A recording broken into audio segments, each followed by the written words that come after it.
Hey guys, welcome back to the channel. This is a story about what if Juubi Naruto x Harry Potter. Before I start, please support for more amazing content, and do consider subscribing to my channel and share this video with your friends. This is written by Scotty77 and link in description and support writer. Let's start the video. Prologue. To Naruto, the war had ended somewhat abruptly and had been a bit anticlimactic. However, that didn't mean that it didn't have devastating consequences and lasting effects on the entire mass of land known as the Elemental Countries.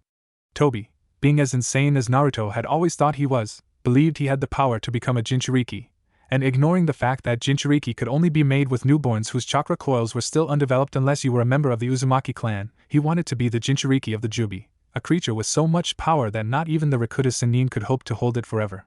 The fact that he believed he had more power than the founder of modern ninjutsu itself was laughable to Naruto.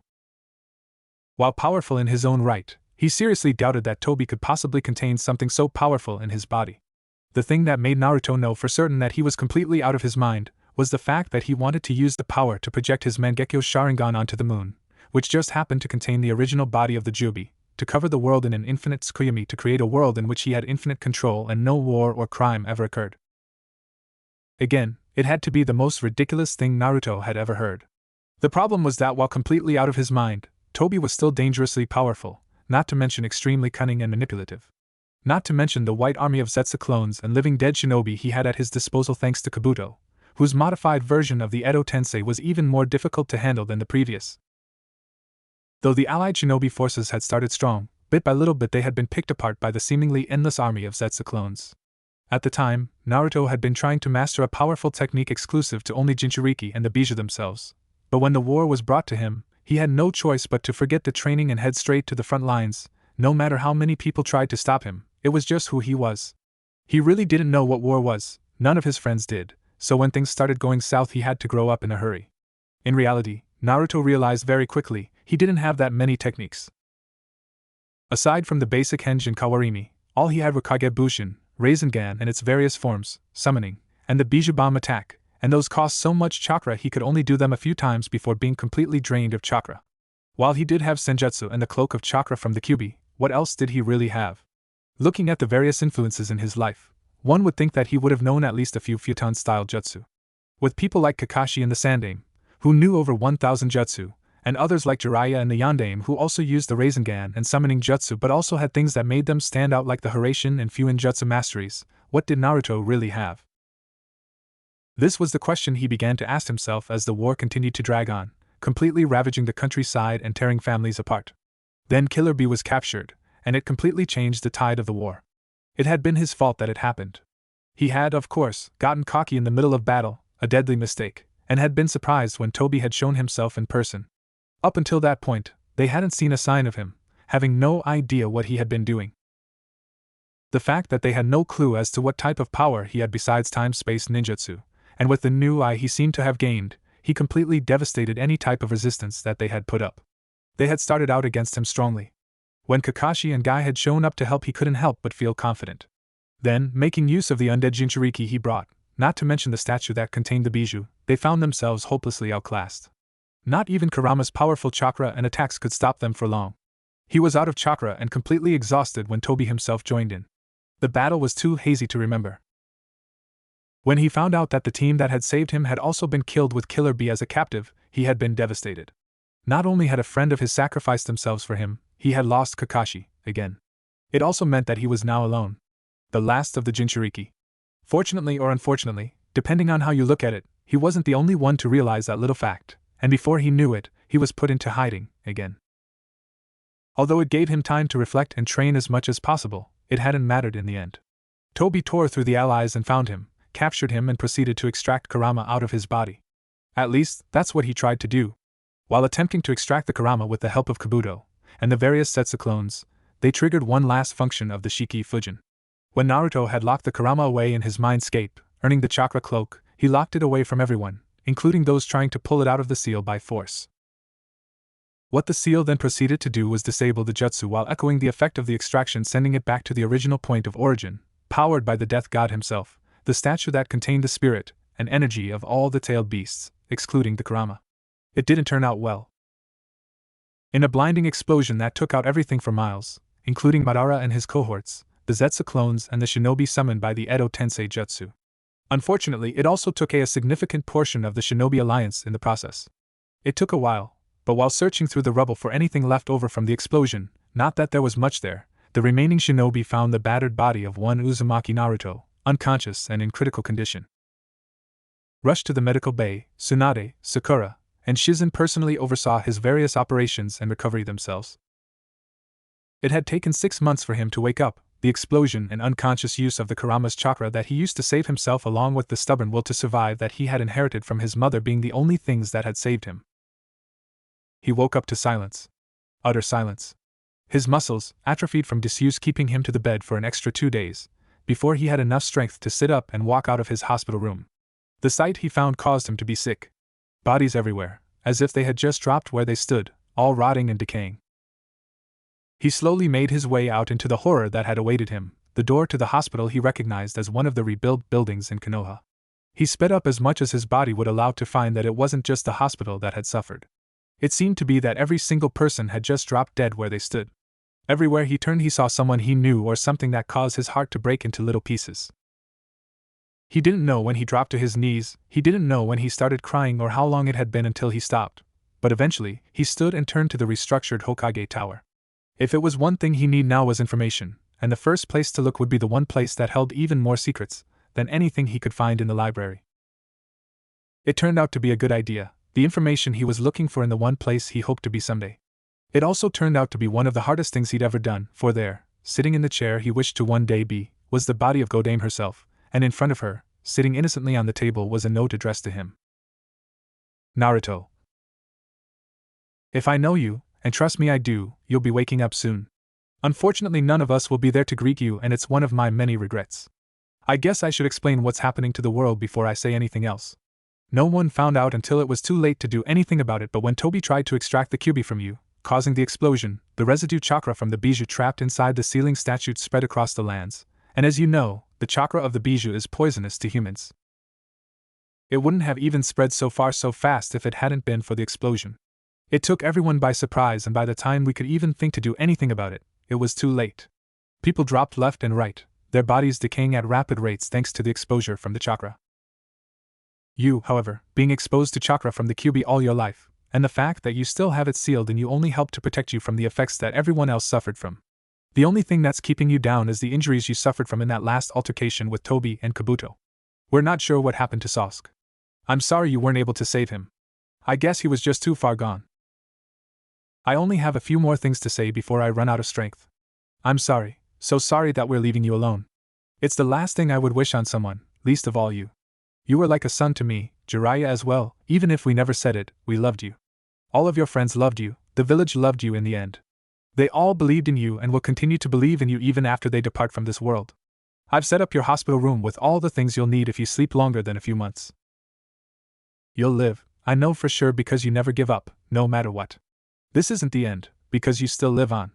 You'll inherit everyone's will of fire. You'll survive, I know that. When you wake up, as a last order from your Hokage, don't end your life. Hopefully someone survived this, and you won't be alone again. It's my last hope for you. As I sit here, I can only think that I'm glad that I had the chance to know you. You saved me from myself. You did that for a lot of people. Now I'm gonna have one last drink before I close my eyes for a brief nap. Hopefully it'll turn out that it was all just a horrible dream, but if not, then who knows, maybe I'll see all my friends and family again. My last words to you, Naruto, this isn't the end. I'll see you again one day, it's a promise of a lifetime after all, right? It had been 4 years since that day that had changed Naruto's world forever. He had read the note over and over while hoping with all of his being that it wasn't true. The first thing he had done when he gained enough strength was summon as many Kagebushin as possible, and gave everyone in the village a proper burial. It had taken longer than he would have liked to do it, even with all of the clones helping him. He had to steel himself throughout the whole thing, or else he would broken down while collecting all of the bodies. His mind almost shattered at the images that invaded his mind when the clones finished their work and popped out of existence. All of the bodies of his friends and comrades, every single one, gone. It hadn't really hit him until then that he was alone. It had taken him days to do more than just carry himself to the bathroom or force food down his throat to stave off the hunger. Because he was who he was, it hadn't taken much longer after that until he could focus on something to do besides sit and mope about. It just wasn't who he was, and it wasn't who he was going to be. He thought back on everything that had led up to this, everything from his first days in the academy to the extraction process with Toby. He realized that above all things, he'd been incredibly lucky not to die on his first mission out of the village or on all of the other missions he'd been on that involved all of the S rank and other missing nin he seemed to be attracted to. So, even though there may be no one left to fight, that didn't mean he still couldn't learn more techniques and other things that could be useful in the long run. So he headed to the library? With all of his experiences, he had gained more patience than he'd ever had as a child. He also had the ultimate study technique. With the massive group of clones and everything at his disposal, he raided the library for all it had. There were many things he already knew, as in the location of the major villages and the minor ones surrounding them. The library, being public, hadn't contained many of the higher-level ninjutsu, but it contained many useful C2E rank. Being a wind element user, the first place he headed was the section that contained wind ninjutsu. Unfortunately, being that this was fire country, they didn't have all that many futon jutsu, so he went to the largest section, which contained katon jutsu, of course. Some of those he'd seen being performed were categorized in the library, and many he didn't know existed. He decided to try out the fire jutsu while his clones checked out the rest of what was in the library. Finding the closest training field, he decided to try out the first fire jutsu he found. It was a simple fireball. The Enden, fireball, seemed easy enough, but when he tried it out, he burned his throat, his mouth, and choked on the smoke from the failed attempt of a jutsu. Before he could gain his bearings, his clones, in what had to be a completely idiotic move, popped at the same time, causing him to curse his clones for being so stupid before blacking out. He had learned more about chakra than he ever thought possible in the years he spent training his body and mind than he ever had before. While he knew that it was possible to change chakra into more than one element, but he didn't know the mechanics of it or all of the reasoning behind why some were weaker or stronger than others. While Kakashi had tried to tell him all of this during the training to modify his Rasengan, most of it went right over his head, and at the time, he hadn't really cared to know how it was done so long as he could do it. It had taken him a long time to understand that while he was a wind element user, he was in no way a master. He figured he could get the information from Suna as they had many wind user, Temari being a perfect example. But before he did that, he tried to learn as much as he could about the knowledge he had on hand before heading out of the village. He did the many exercises required to master the element of fire. Even with the Kagebushin method, it had taken him a little over a year to become proficient in the art of fire. It wasn't the only thing he practiced. He also had the clones learn the other jutsu in the library. While he wasn't a master, he had them down to some degree and figured that it was all come with experience as he mastered the other elements.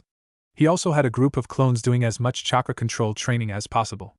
He wanted to get at least the basics of genjutsu down because it had been a major weakness of his. And while he knew he would never be on the level of Tsunade, or even Sakura with his crappy control and lack of a teacher, he learned as much about medicine as he could. If something had happened to him, he thought one day, the Who would be able to care for him. He had his clones study those books with a passion. He knew that Kurama's chakra would heal him of pretty much any wound, but what would it do to poisons or sicknesses? He didn't know, and he didn't want to find out without at least being prepared. While he turned his attention to the jutsu that were contained in the Forbidden Scroll, it had just what he was looking for. All the jutsu past the Kagebushin were all high chakra level, and were either very destructive or took an incredible amount of skill to use. It only took him a few months to get most of the destructive ones down, excluding the genjutsu and the jutsu that required a bloodline to perform. To his surprise, it contained more than just jutsu. It also contained knowledge on the bijou, sealing techniques, and bloodlines. Of course, he knew much more about the bijou than anyone else had besides the Rakuta Sannin. He knew that he could probably never master all of these things without someone around, but he did his best with what he had. When he learned as much as he could from the Hidden Leaf, including a rather detailed list of jutsu that Kakashi had copied with his Sharingan over the years, he took his journey to the other hidden villages, learning their secrets, and picking them apart bit by bit. It was a bit sad how easy it was to break into each of the villages and learn their secrets, but maybe that was due to the fact that they were all dead. A bit morbid, but Naruto had steeled his heart long ago, so it hadn't affected him as much as it should have. He also took the time to practice his bijou mode. It was a lot more difficult than he thought, but in the end, he managed quite nicely.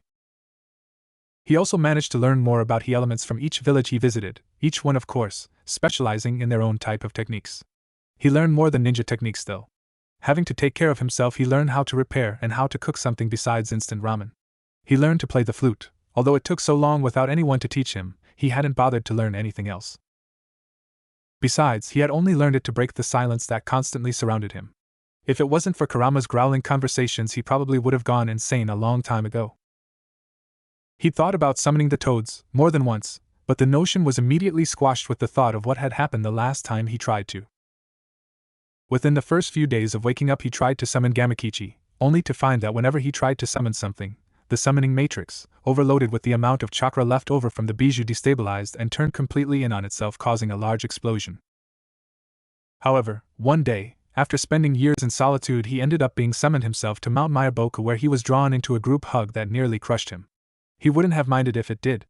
They, apparently, had known that he was still alive, his name having still been on the contract, but hadn't been able to contact him in any way. He'd broken down when he saw them, realizing that he didn't have to spend any more time in the solitude. He had been without contact with another life form other than Kurama for years, and it took him some time to get used to being around others again. After a few weeks, he spent time learning things about the sage arts he hadn't had a chance to learn before and polishing his rough sealing techniques. While in Sennin mode, he could harness the energy around him, using it as an extension of himself, like when he was in what he called Kyubi mode.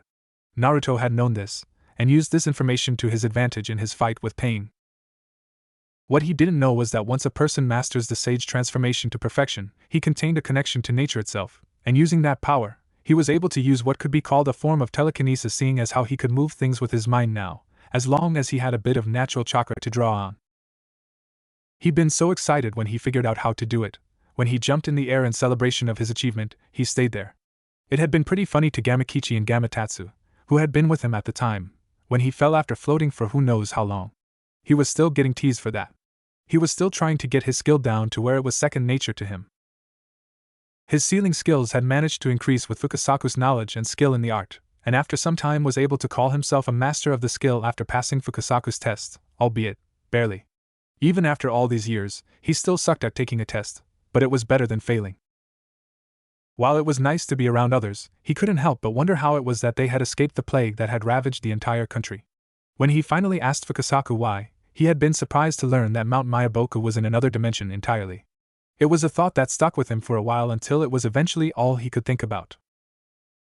He asked Shima, Fukasaku, and the Great Toad Sage how it was possible that they could travel between dimensions. He learned that it was the combination of nature chakra and regular chakra, blood, and an extremely complicated set of seals that had been written just after the time of the Rikudo Sennin. Ironically, by the Uzumaki clan. They left him with his thoughts while giving him a copy of the seals that had been engraved around the area. He left without seeing the knowing look on the Great Toad's face. 3 months after he gained the copy, he managed to find a to alter the effects of the summoning aspect of the seals. Instead of summoning from just this plane to the elemental countries, he planned to reverse summon himself to another plane altogether. While he loved the toads, he knew he couldn't live with them forever, and he couldn't go back to the elemental countries either. It was too hard. He still had a hard time trying to come to grips with the reality that all of his friends were gone at times, no matter how much he hardened his heart. He checked, and once he let the other toads know what had taken all his time, had the ones who knew the most about it, the ones being Shima and Fukasaku and the Great Toad Sage, before he decided to test it out. He didn't know anything about where he was going to be, if he even wanted to stay where he would end up, but he had a feeling that it'd be alright. If that smile from the sage wasn't of a confirmation, he didn't know what was. They had made backup plans to summon him right back to the mountain if he found himself in over his head. At least he would be able to summon the toads where he was going with this. After he had set the seal array, making sure he had all he needed and being fussed over by Shima, he applied the blood and a small amount of chakra and nature chakra to activate the seals, hoping it would send him someplace where he could make a difference. In a poof of smoke he disappeared from the mountain. Okay, maybe he really hadn't thought this out very well. The jutsu worked perfectly, and he found himself on the outskirts of what looked to be a city. It was unlike any city he ever saw before though. The tall metallic buildings, the metal boxes that people seemed to be riding around in, the people. So many people. The things they were doing, the technology they seemed to possess, it boggled his mind. The main problem, as he had a lot of them right now, was that he couldn't understand a word they were saying. Luckily, he had just the jutsu for this.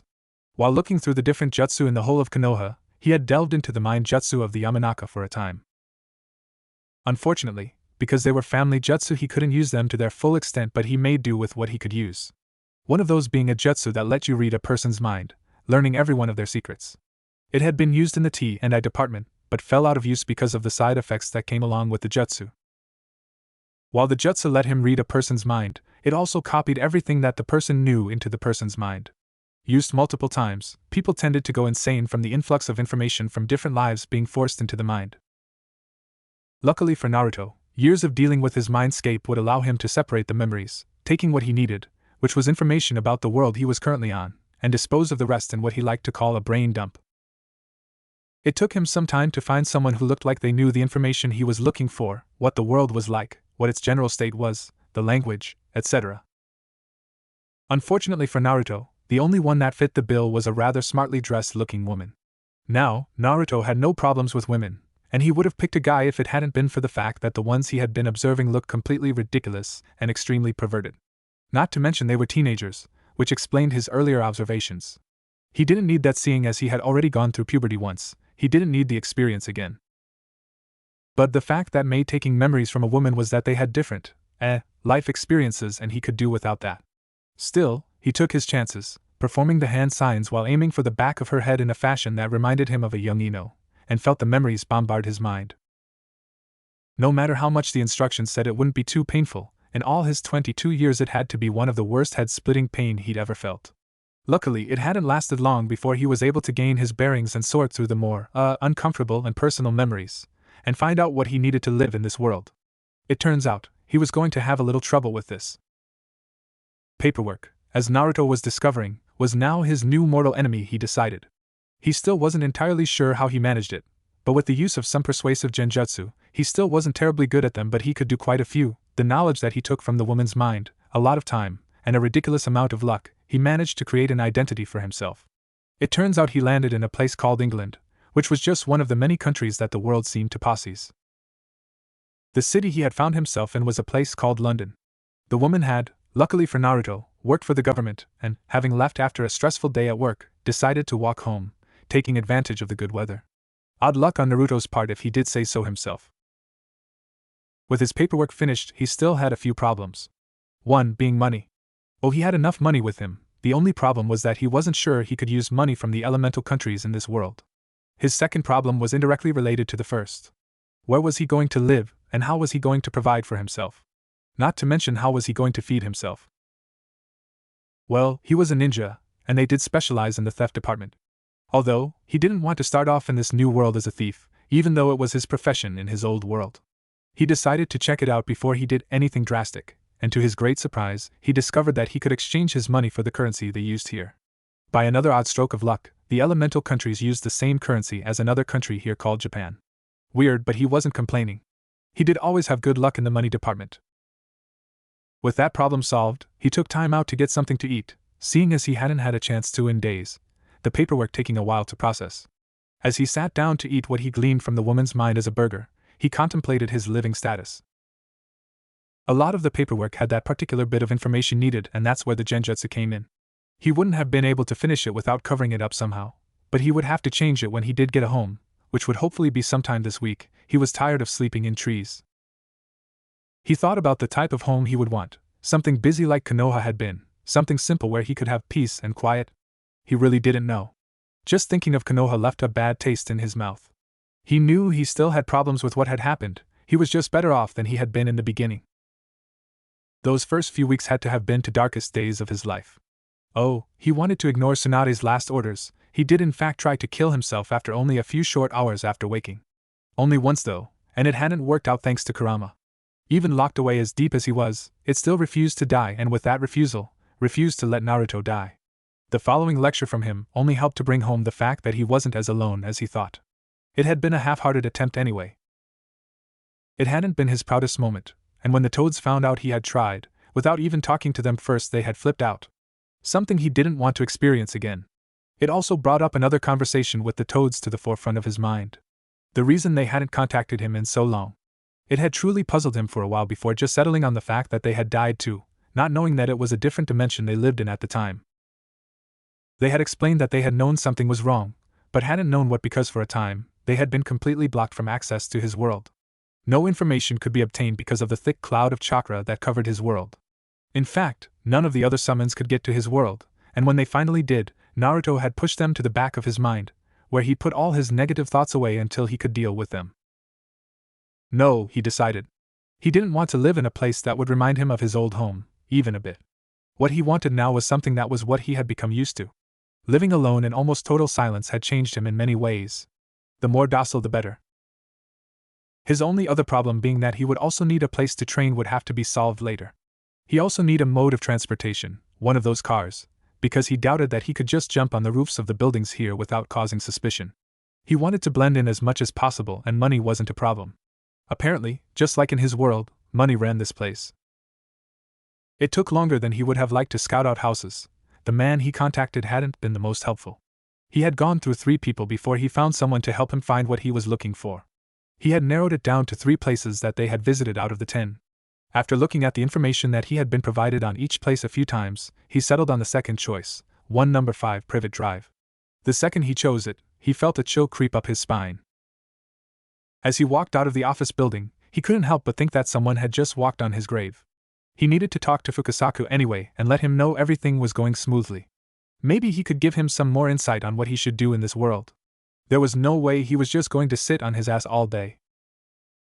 This isn't too bad, Naruto thought as he took in his new surroundings. It was a normal street, with normal people, who did normal things, and had normal lives. Completely normal. Yeah, Naruto didn't do normal very well. Well, this just isn't going to work now, is it? He really did want someplace peaceful, but this was just ridiculous. Nothing was out of the ordinary. Nothing here was exciting. Nothing gave off that spark of mystery. Well, unless you count the strange energy that seemed to cover the entire block, then you get something worth looking into. From the second he entered the surrounding area, he could feel something that seemed to live in the very air, covering each house on the block. That was what Naruto had learned just from walking down the street. The thing that really baffled him was that this energy was similar to the nature chakra he used, extremely similar in that it drew power from the planet itself. However, it was different in the sense that it also seemed to be coming from another source of energy that seemed to be like the spiritual energy that made up chakra. He didn't know what this was, but what he did know was that whatever the energy was supposed to do, it was horribly weak and barely doing the job. This would need looking into. It wasn't the only thing that was odd in this seemingly normal street. It took him a while to get settled in, what with buying furniture, food, clothes, and a car. He got a license that same day. He was too exhausted to really do anything more than get a feel of the energy around his new home. After resting for a while, the next day he was visited by some of his new neighbors. He was friendly and invited them in while they spoke of the goings-on of their little community. It wasn't anything out of the ordinary until they came to the topic of the family known as the Dursleys. They were a fine family, he was told, and apparently, out of the goodness of their hearts, they had taken in their orphan nephew. A fine family indeed, except for the nephew. Apparently, the nephew was some kind of deranged lunatic that had committed many crimes, and had been a burden to the Dursley family since he came to be in their home. When he asked how old the kid was, he nearly slapped them from the stupidity of the answer. He was 6. They told him he had committed many crimes and did horrible things to people. He was 6. He listened to them list various crimes that the boy had done. He threw them out. People here, he decided, were stupid. The next day, he went out, looking for a place to train. He didn't find any place in which he could cut loose. This world was too crowded. He decided, instead, to summon Fukasaku and Shima and let them know things had gone off without a hitch. His plans were, however, came to a screeching halt when he managed to catch a glimpse of the boy that everyone said was a criminal mastermind. He was small, smaller than a boy of 6 should be, but that could just be genes. He had black hair almost as messy and uncontrollable as his, just not as long. Wearing some baggy clothes that looked at least 5 sizes too big, he worked in the garden, pulling weeds and attending to the flowers. He really didn't realize how long he had been staring there until the boy noticed his presence. He wasn't sure what he was expecting, but jaded eyes, that told more than words could, met his own, and he was almost instantly reminded of the eyes he saw in the mirror every day as a child. They had gotten a new neighbor. According to the Pocus, he was just some young upstart, who, according to them, was rude and had a massive temper after he had thrown them out of his house. Harry couldn't help but find the whole thing funny. The Pocus, like their son, could use a lesson in manners, at least that's what he thought. He was lucky that the Dursleys hadn't heard him when he was snickering over the thought of them literally flying out of the house door. Harry hadn't had a chance to see the new neighbor, but anyone that could handle the Pocus family like that couldn't be all bad, could they? It hadn't been a very good week for him, worse than usual because hardly anything in his life was good. Dudley had been merciless this week, Vernon being too lazy to actually touch him, and Aunt Petunia not wanting to put up with him. They set their rabid son on him. The Harry hunts now consisted of his friends sneaking up on him and holding him down while the rest beat on him relentlessly, instead of just chasing him around until they either caught him or lost sight of him. They seemed to be gaining some form of intelligence if they were thinking up new ways to catch him. Vernon was so proud. With his sore chest, where they mainly concentrated on hitting, he had a hard time with his numerous chores. The two he actually liked being cooking and gardening were especially hard on him. He had been working in the hot sun for the better part of the morning when he felt eyes on him. He didn't immediately turn to face the person, seeing as if he did and it turned out to be Dudley, he would need to run if they met eyes. However, with seconds ticking by and nothing hitting him and no noise, he couldn't help but face the person staring at him. He had never seen the person before, so he could only assume that it was his new neighbor. The man had shockingly blonde hair, even more spiky and messy than his own. His eyes a deep cerulean blue, with tan skin and whisker marks. He was wearing simple jeans and a long-sleeved white button-up collar shirt and sneakers. The Pocus were right. He did only look to be about 20 years old. To Harry that was still old, since he was still only 6. He shifted around, holding his sore chest, to get a better look at him while still working on the yard. If Aunt Petunia had seen that he wasn't working on the yard, he really didn't want to think about that. The man seemed to come out of the stupor he was in, and was making his way forward all the while keeping his eyes on Harry. Before he managed to pass him, he heard his aunt's shrill voice in the air calling him. He slowly made his way into the house, taking one last look at the odd man that had moved in next to them, receiving a small smile before he was pulled into the house completely. Something should be done about this, Naruto-chan, and I know that. After leaving the front yard of number 4, Naruto had immediately rushed into his house and summoned the 2 elder toads, something he hadn't been able to do for a while. After calming them down, he explained what he had found out about the world so far and also about his new home. When he got to describing the kid he just saw, he did nothing but listen as Shima started ranting about how he should do something to fix the situation. He really shouldn't have been surprised. Shima was quite the mother hen he had discovered, and the thought of any child suffering needlessly would be more than enough to set her off.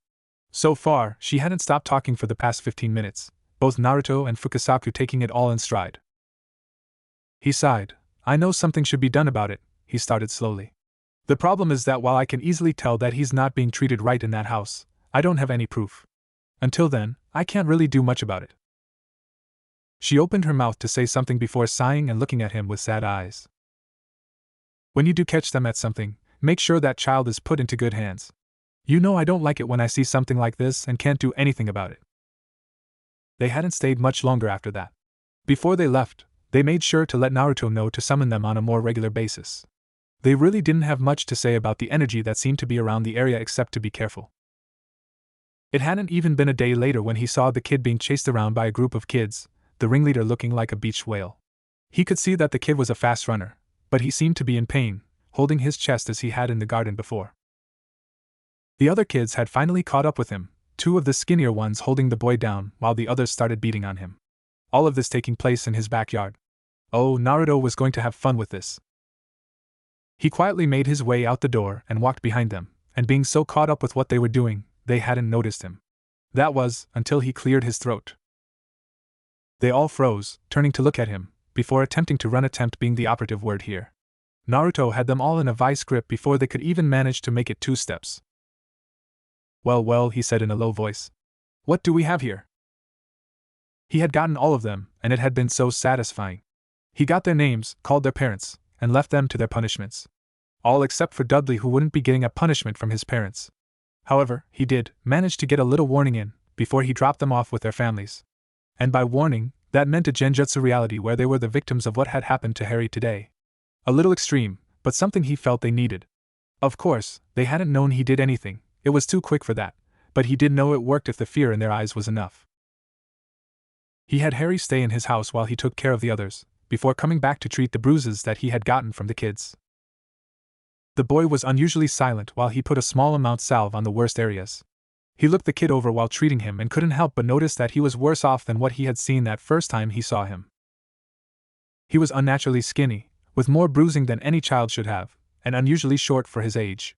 He also looked like he hadn't been bathed in a while, but that could just be from today. It was enough evidence for him to do something about it, and Naruto wasn't one for just sitting down and doing nothing. Something would be done today. This is new, Harry thought to himself. Usually people didn't do anything to help him out when they saw something happen to him, they usually turned a blind eye to his plight. The new neighbor had done more for him in just a few minutes than the others in the neighborhood, except that nice Mrs. Fig lady, had done for him his whole time here. He hadn't said that he was some type of criminal, or how he was such a bad person, or how he was a freak. All he had done was stop Dudley and his gang from beating him up even more, and patching him up. He had asked him his name, and he had barely managed to squeak out a small answer, still being in a bit of shock at what was happening.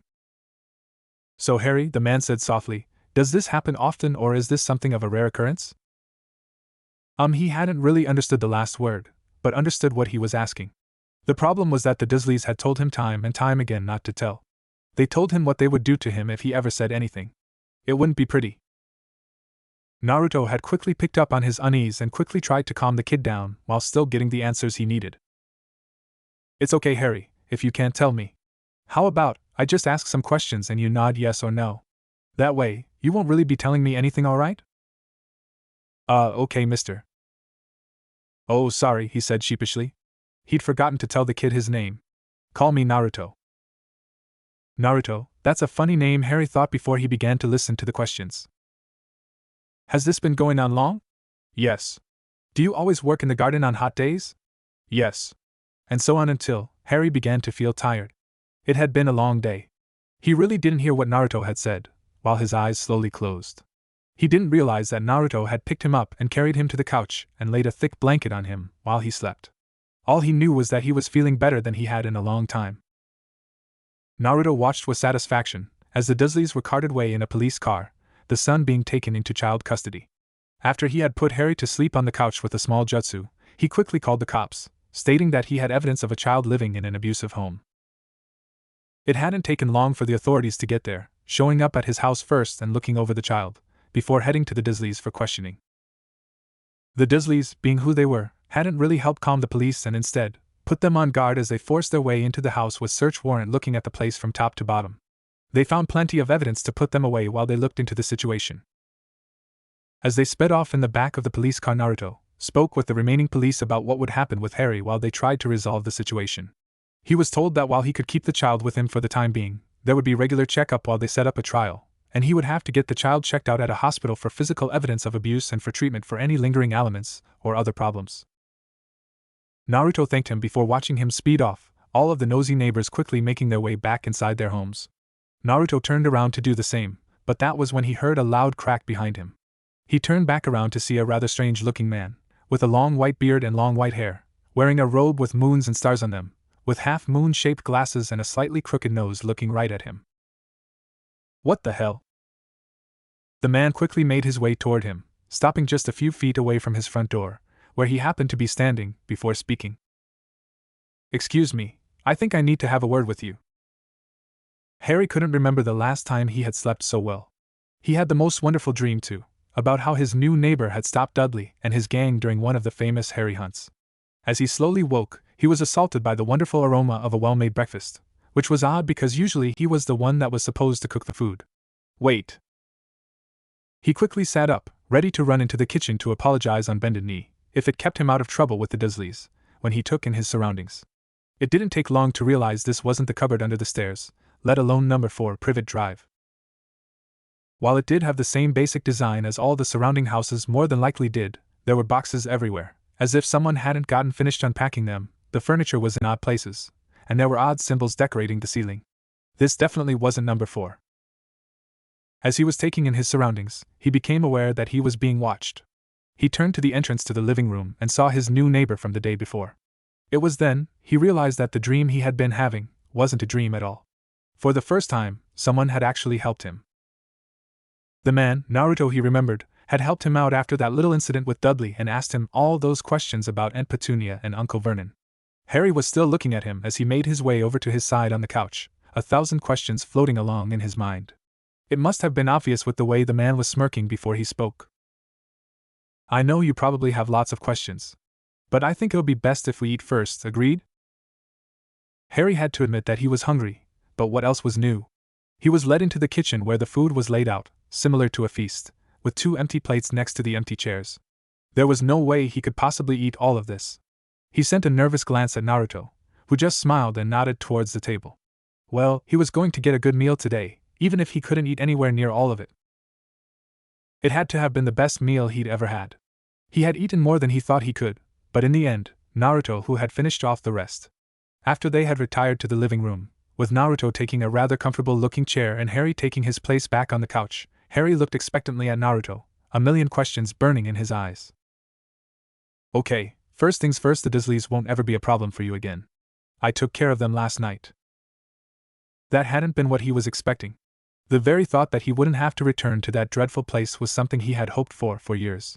He had often dreamed about someone coming and saving him from the cupboard under the stairs, but he had started giving up hope. But here this man, with bright hair, messier than his own, was saying that he had taken care of the Dursleys. Wait, he said suddenly, what do you mean by you took care of them? Young though he may be, naive about the world he wasn't. He had heard enough threats in his life to catch on to the real meaning behind them. He snickered while saying, I called the police and they handled it, kid. They said that you could stay with me while they get things sorted out. Of course, there will be someone checking in on you once a week. After all, I am almost a complete stranger. They told me I'll also have to take you to a hospital. Harry had an odd look on his face. He hadn't ever really been to the hospital before, unless you count the nurse's office. But he had only hidden there from Dudley once, and he was caught by the nurse who proceeded to throw him out. His train of thought was cut off as Naruto continued.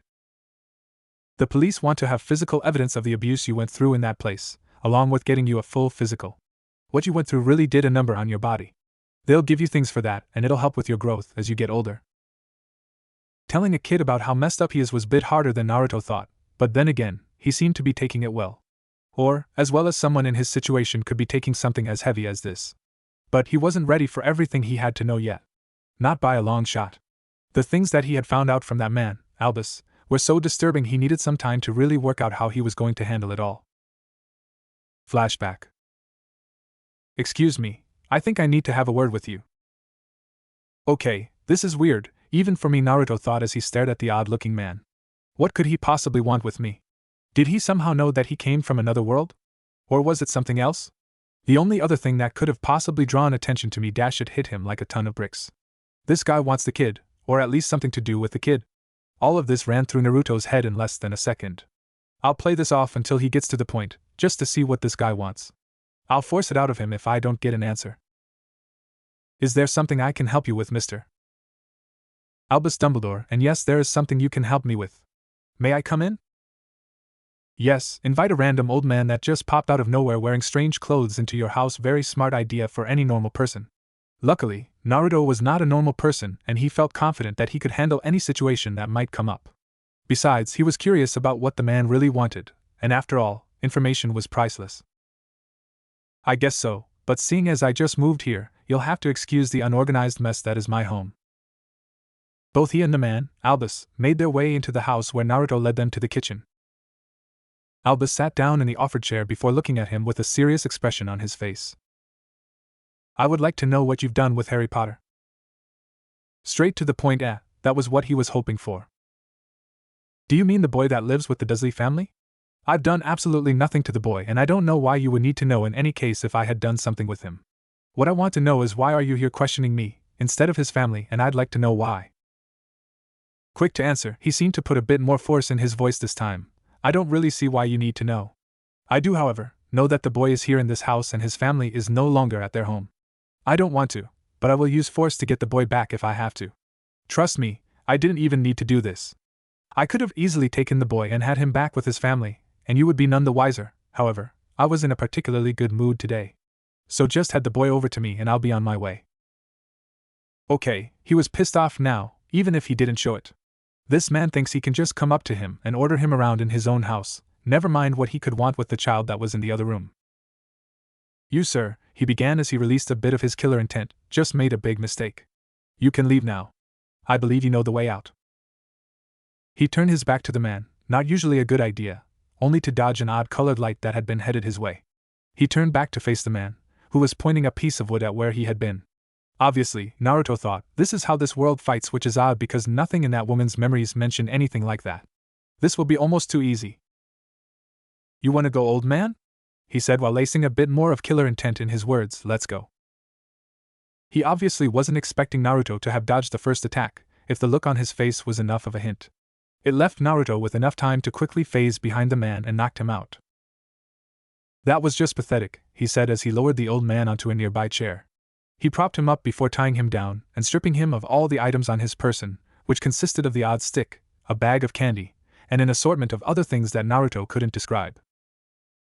"Alright, old man," he said while placing his hands on either side of the man's head, "let's see why you want the kid so badly." Flashback end. It hadn't been all that easy slipping into the old man's mind, his mind having very extensive and strong barriers, so Naruto used all the subtlety and cunning he had at his disposal. Or he would have if he thought he had the time. So instead, he just blasted his way through the barriers and ripped his way through the memories that the old man had. There was a possible chance for brain damage, but after what he had found, that would have been too good for the old man. The first thing he thought was how amazing it was that there was a population of people hiding in plain sight with the power to bend reality to their whim. The second thing he thought as he examined the man's memories was that he was worse than Danzo ever was. It was hell trying to sort through the man's mind. Everything was in such a disarray that it was a miracle that he could even form sentences. From what he could make out, though, the man had his hand in everything.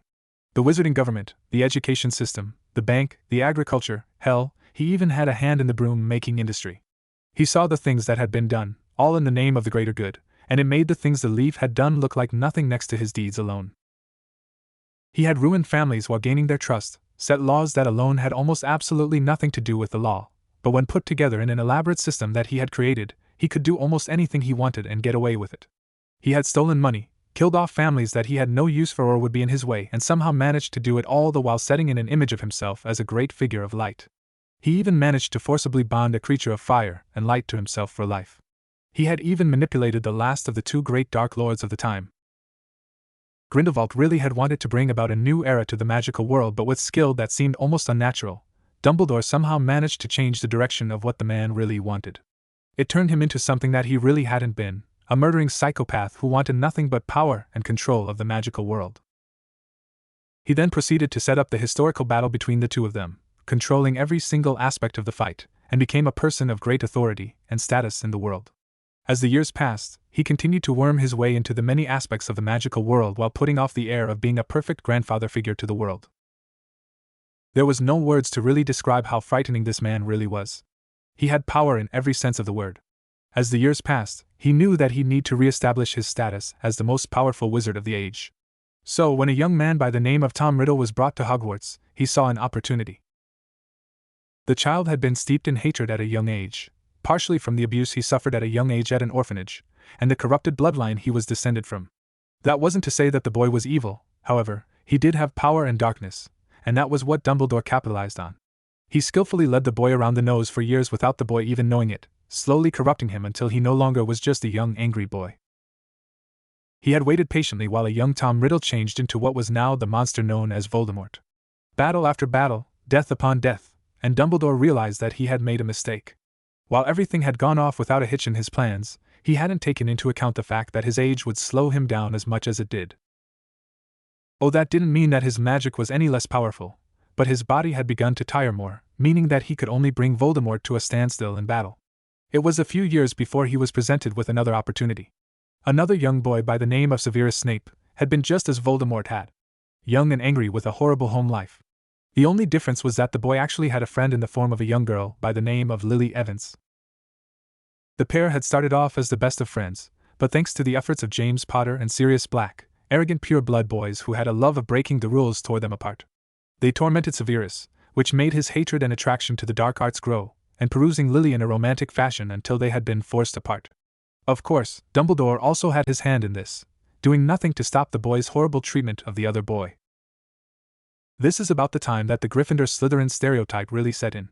It hadn't really been such a big factor before, but with the war going on, and everything that had been happening in the school, there really was no hope for it. After the split of the two friends, Lily, who hadn't really given much thought to James Potter in the past, other than the fact that he was a prick, began to look at him in a romantic sense. This was, again, of course also a bit of Dumbledore manipulating them, and a combination of James growing up. By the time they had gotten together, he had become a decent person, but still had an irrational hatred of all things Slytherin and things named Severus Snape. That last one was because of a combination of the fact that he had always been jealous of how he and Lily had always been close and that he hated losing. In the end, it led to Lily and James joining Dumbledore's Order of the Phoenix shortly after school, their marriage, and Snape joining with the Dark Lord. This all had been part of Dumbledore's plan: get someone who he knew he could most easily use to get close to the Dark Lord, and gain control of the Potter family, who had a firm foothold in society. The thing he hadn't been expecting was the prophecy that had randomly come out of the mouth of the applicant for the divination position at the school. The prophecy told of a person who could bring about the end of the Dark Lord with some unknown power. While unexpected, he used it to his advantage. He knew of the person listening outside the door thanks to his brother Aberforth giving him the details. He knew of only 2 families that could possibly fit that prophecy, and that was because they were both in his order. The thing was, he didn't know which family it would be, seeing as they both had boys on the same day, so he set them up. He told them that Voldemort had heard a prophecy about one of their children, and would be coming after them, and suggested that they go into hiding using the Fidelius charm. Having trusted the man with their lives, they placed their homes under the charm, with Dumbledore as the caster. He suggested that they switch their chosen secret keepers though, as their choices would be obvious. So with that, the Longbottoms switched from Madame Longbottom to a patsy that Dumbledore was looking into eliminating, and the Potters switched from Sirius Black to one Peter Pettigrew. It turned out just how he wanted, the one who would be marked with by the Dark Lord with a mysterious power, and the ones who would more than likely keep him from Dumbledore out of the way and the other family out of the way as well. He really didn't care what happened to the Longbottom boy, but he was glad that the family would be out of the way so that he could easily have the Longbottom name under him as well. The only little holes in the plot were Sirius and Madame Longbottom, who both knew that he had been the one to perform the charm, and the wills. The wills were easily taken care of, the solicitor being under Dumbledore's thumb, and a little memory charm here, a person thrown in prison there, and that problem was taken care of. The plans he had for little Harry were set into motion with his placement at the Dursleys. The worst part of all of this was the fact that he honestly thought that he was doing the right thing. In his mind, Dumbledore's view of the world was the only right one, and he was the only one who could bring about the greatest era that the magical world had ever seen. Forget Danzo, this guy had a worse god complex than Nagato. After seeing his memories and all the things he had done, it was all Naruto could do not to vomit right then and there. The man was obviously insane and unfortunately had the power to do almost anything he wanted. The thing he hadn't counted on was someone like Naruto popping up out of the blue who had dealt with someone like him before with the power and skill to stop him. That's why he managed to get the drop on the old man last night, and that's why he would be able to get the drop on the old man again and again until this was fixed. It really disturbed him how no one noticed how much influence the man had over them. He knew that he would have to do something to stall the man from coming after him, or sending the entire magical world after him. He didn't need a nation of people who could basically bend reality to their whim chasing after him until he learned more about their powers and where they came from. While still in the man's mind, he put in place various genjutsu and alterations the man's memories, just before he was unexpectedly booted out of the man's mind. The force of it threw him across the room and he only caught a glimpse of the man, still tied to a chair, before he disappeared with a loud popping sound. Naruto sighed, because at least he wouldn't remember what had happened this night, and whenever he would think about checking in on Harry, he would automatically assume that everything was going according to plan, without actually checking on the boy. With Albus gone, Naruto made his way into his room and passed out on the bed, his last thoughts being that he needed to talk to the Toads again. With all this running through his mind, he knew he needed to keep the boy as safe as possible, while slowly introducing him into the world of magic that he was just discovering the world himself. He looked the boy over, as he answered his questions and concerns, and couldn't really help but think of himself before he started liking Orange and pranks. He wanted to make sure this boy didn't have the same childhood he did, and he was well on his way to doing that. It had been an hour of questions ranging from what was going to happen to him, to why his hair was so spiky. He really didn't want to get into anything too serious yet. He was going to wait for the trial of the Dursleys and for Harry to really get used to being around him. He was going to get custody of the boy if it was the last thing he did. After a while, it seemed that Harry had no more questions, so Naruto, after telling the boy that he could go outside or watch television, got up to go handle a few things that needed his attention. He was almost out of the room before he heard Harry call him. He turned back to see the boy, a small frown that came from the confusion he felt on his face. "Why are you doing all of this for me?" It was a simple question, but had many possible and complicated answers, but Naruto chose the simplest answer he had to answer him. "You remind me of myself when I was a kid. That, and I couldn't just stand by while you got thrashed by that you're supposed to call a cousin." He turned back around to walk to the other room, not seeing the small smile on the boy's face as he hesitantly turned to the television and did what other kids did on a Saturday morning for a change. He watched cartoons. He was in over his head. Scratch that, the situation was so far over his head the only appropriate way to describe the situation he found himself in was snafu. Yeah, that bad. The second he left little Harry alone with the television, he headed into his room and summoned Fukasaku and Shima, and quickly let them know what was going on. They spent a few moments contemplating the new information before speaking. Oh dear, what a mess. You did the right thing by not killing that old man. Goodness knows we don't need an entire society with these types of powers out for our heads. So what should I do? This isn't something I really know how to handle. I mean, with Madara everyone knew he was the bad guy. Even with all his manipulations and secrets, that was one thing we were all clear on. Here, well, this guy makes Madara look like a little kid in comparison. He has an entire civilization full of people with the power to bend reality at his beck and call. I'm not really sure how I should go about this. He really wasn't suited for this. What Naruto was good at was rushing in, beating up the bad guy, and then saving the day. Trying to stop a person who basically had an entire world in his hands, with no one the wiser, was an entirely different type of battle, one that Naruto had no experience in dealing with.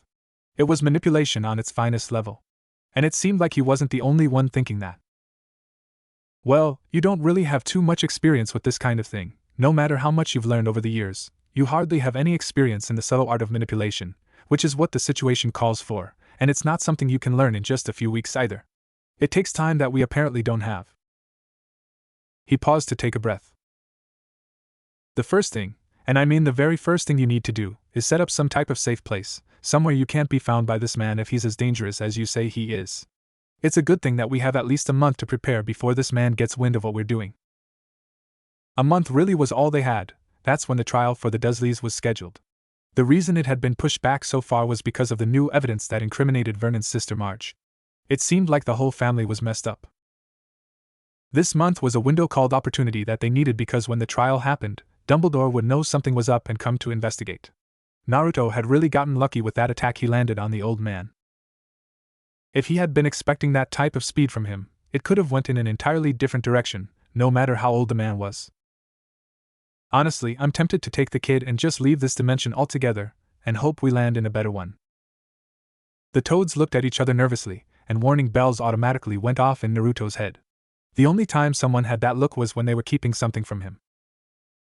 Is there a problem? Fukasaku cleared his throat before speaking. Well, there was something that we neglected to tell you when you used that jutsu to come to this world. There was a reason that it hadn't been used more frequently beside the fact that it was a closely guarded secret. And the reason is? That jutsu can only be used once every 100 years. A pause. So you mean to tell me that I'm stuck in a world basically run by a powerful, insane, megalomaniac and I have no way to leave? Another pause. Yes, that's basically what we're telling you. Shit. So that's it? We set up some security seals and hope for the best? No, that's not what I said. We're going to set the seals to defend and hide us completely. Not even this old man will be able to find us. They had come up with a plan to buy for more time, but it wasn't one that Naruto was sure would work. The plan was to find an unused plot of land, hopefully a grassy area that had miles of open area so that they could use for whatever purpose they might need, and cover it in seals to have four main purposes: to defend, to erase, to manipulate, and to transport. The first reason was obvious: they needed to have a place that could stand up to attacks and alert them if it came under siege. The second reason, to erase the plot of land, literally, from existence. They needed to be able to hide until the needed time, and what better way to hide something than to erase its existence from the very earth itself, hiding it in a dimension of the toad's own creation. They weren't really erasing it from existence. Instead, they were taking the basic idea from the scroll in the kunai and blowing up in a ridiculous manner. Like sealing a kunai into a scroll using seals, they were instead going to seal themselves into their own pocket dimension. This is where the third purpose comes into play: the manipulation of the pocket dimension. They needed to make sure that they had the essentials for living in a dimension of their own creation: air, water, food, and so on. The seals for the manipulation aspect would allow them to make more of the water and the air until they had enough of to live off of. And this is where the last aspect comes into play. To even get the air and water, they first needed it to be there in the first place, to make more of it. The seals would allow them the ability to transport anything they needed into this little pocket from anywhere in the world, even air and water, or to transport themselves anywhere they wanted. Once this was taken care of, they could transport foods from wherever they needed or other items, such as clothes or books or anything of the like.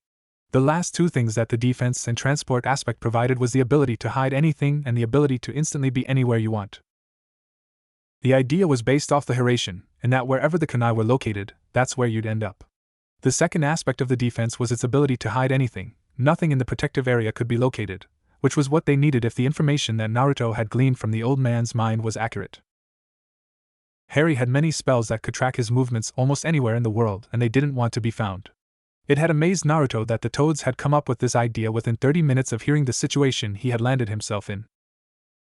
One of the problems that came up was where they were going to find all the land they needed to make this happen and how no one was going to notice a giant chunk of land just disappearing. Fukasaku just smiled, saying he would take care of it. The only other problem was that they still needed to tell Harry what was going on, or rather, that he was different.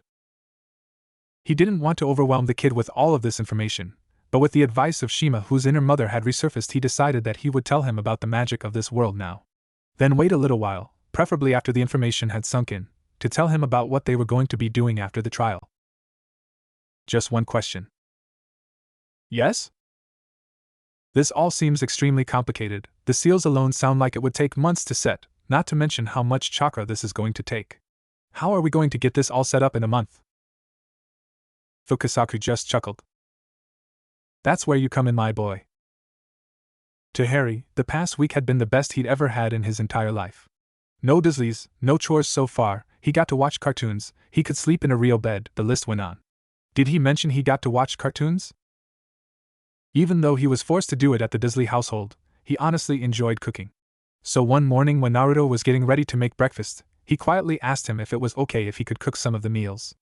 Naruto was a bit skeptical at first, but he agreed as long as he was there to supervise. Even though he still didn't know Naruto that well, he could tell the man was a good person that obviously cared for him in some way. It was something he could really get used to. And although he was a child, he could pick up on some things that most kids wouldn't, like the solemn look on Naruto's face whenever he would look at him. It wasn't something that would really be noticeable, but Harry had picked up a few skills living with the Dursleys.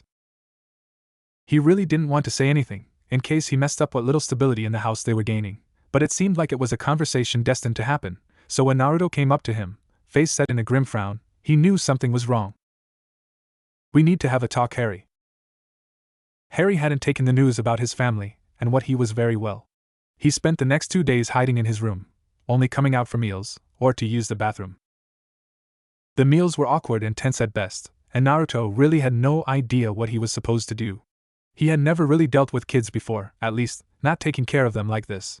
Because he didn't have any ideas of what he was supposed to do, he did what he did best.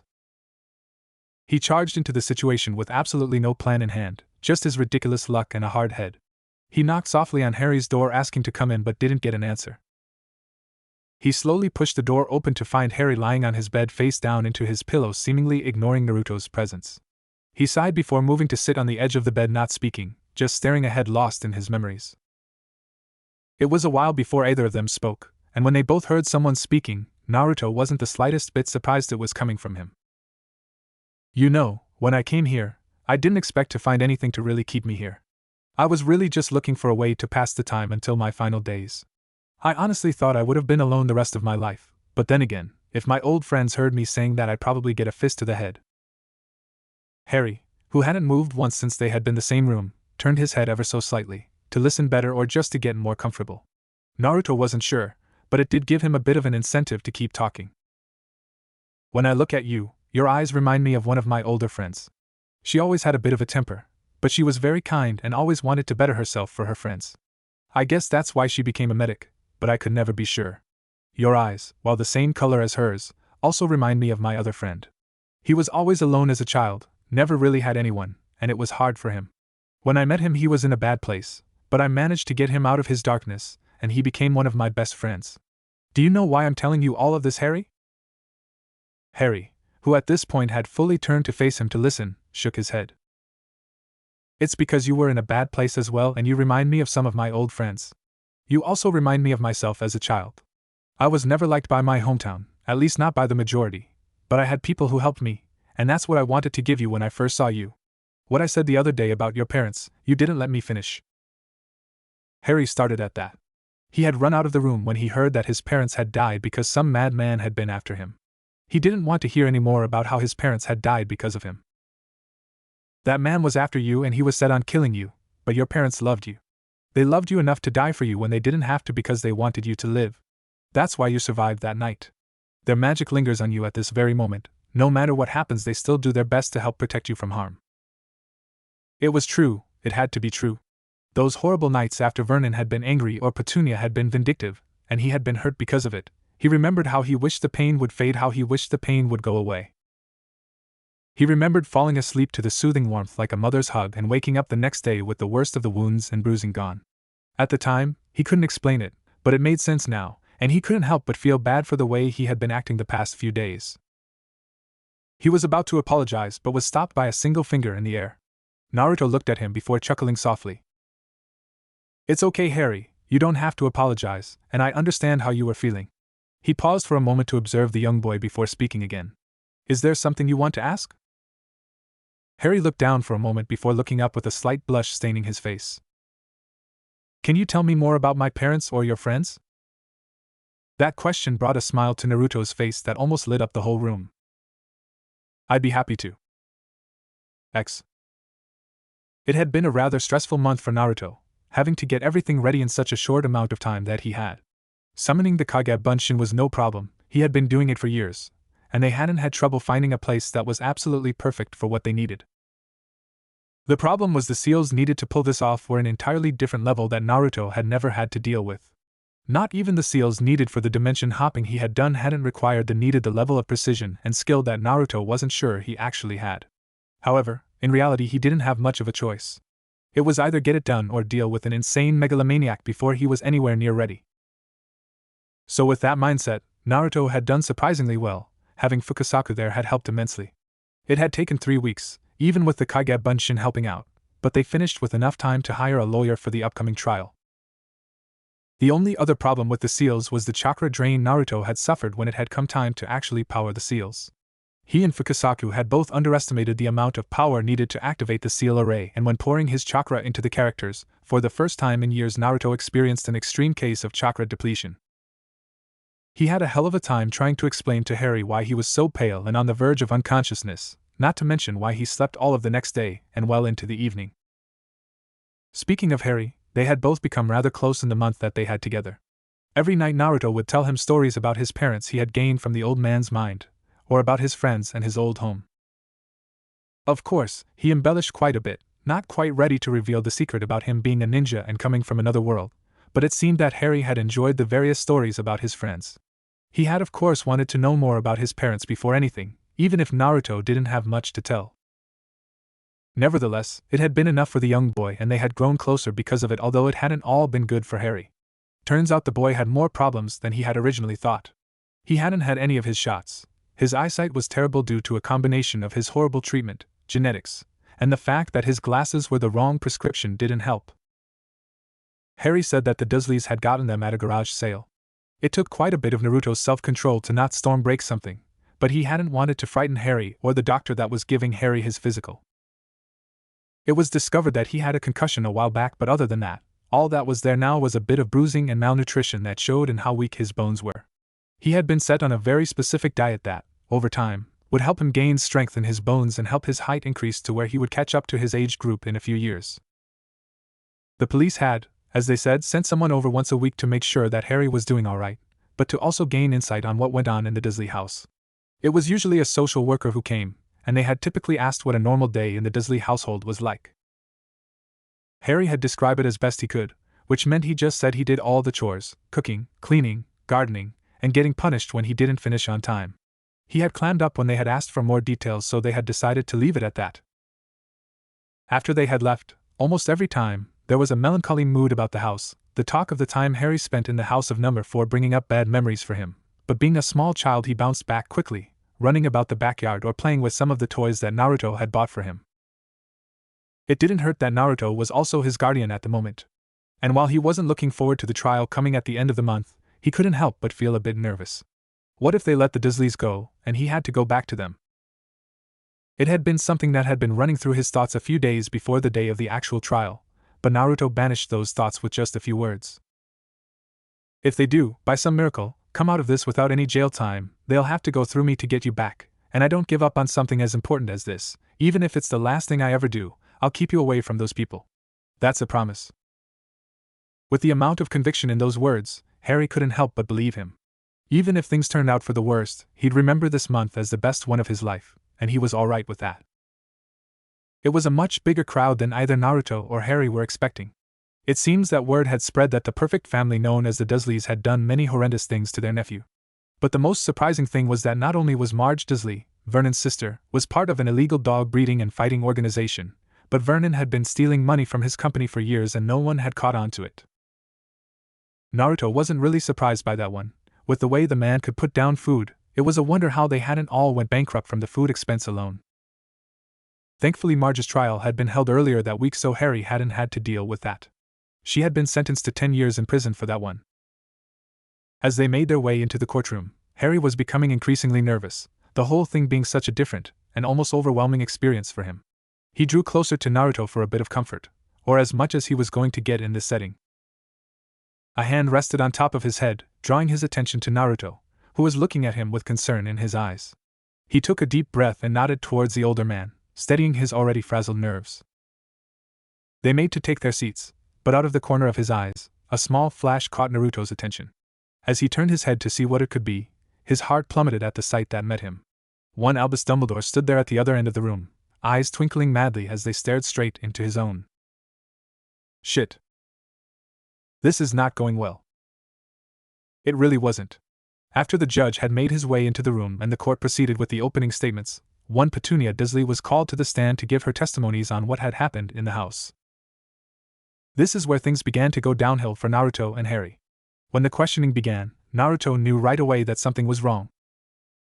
There was nothing wrong with the questions per se, but the way that Petunia answered them and the glazed look in many of the people's faces told him something was up. Petunia had answered in a rather unconvincing tone that everything was just fine in the Dursley household, and that the boys had just been a bit rowdy that day. The fact that the judge believed that little act, discounting the numerous amount of evidence gathered in the Dursley household and not to mention what was gathered at the hospital, was just another red flag to Naruto. It didn't help that the old man was just sitting in the back of the room with a rather creepy smile on his face as he gazed maliciously in Naruto's direction. As she was cross-examined, even a blind man would be able to tell that she was lying through her teeth. She frequently gazed hatefully in their direction while speaking, frightening Harry a bit, but Naruto gave as good as he got. He'd seen worse. It was when Vernon Dursley came up to the stand that Naruto wanted to forget everything, run up, and strangle the man. It seemed he didn't care anymore, and started spouting off the horrible things he'd done to Harry and surprisingly what he'd done with his company. Of course, Naruto may have had something to do with that, but who was going to know? Thing was, no one seemed to really care, and as he looked around, even more people seemed to have that odd glazed look in their eyes. The judge dismissing the testimonies, and the jury not really caring as they gazed off into the distance. It was very disturbing, and Naruto knew that the old man was doing something to cause this. His presence was just too much of a coincidence, and it was seriously getting to Naruto's nerves how this man was literally controlling almost everyone in the room. By some stroke of luck there was a small recess called after Vernon's testimony. Naruto made his way out of the room with Harry, who had gone deathly pale by the end of Vernon's little rant. They hadn't even made it down the hall when Mr. Sparkle himself accosted them. "Good day to you, Mr. Uzumaki, young Harry. I hope that the day has been good to you." As well as it could be, Naruto answered stiffly. He knew something was up, but what, he didn't know.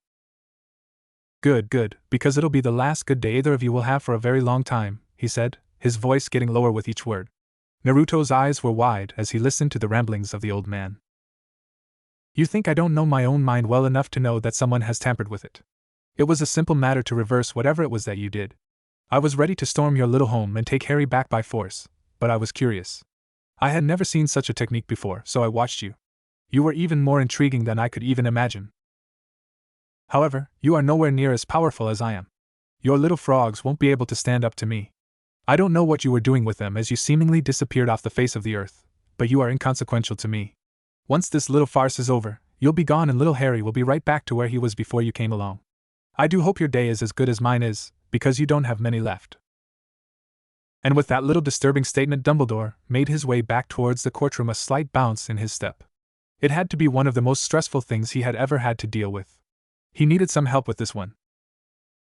A slight tugging at his pant leg called his attention to the small boy at his left. If Harry was pale before, he was white as a ghost now. Wide green eyes looked at him with an unhealthy amount of fear, as he asked the silent question of what was going on. Naruto said nothing as he got down on his knee and drew the small boy into a strong-armed hug as though he could protect him from the evils of the world. I made you a promise, Harry.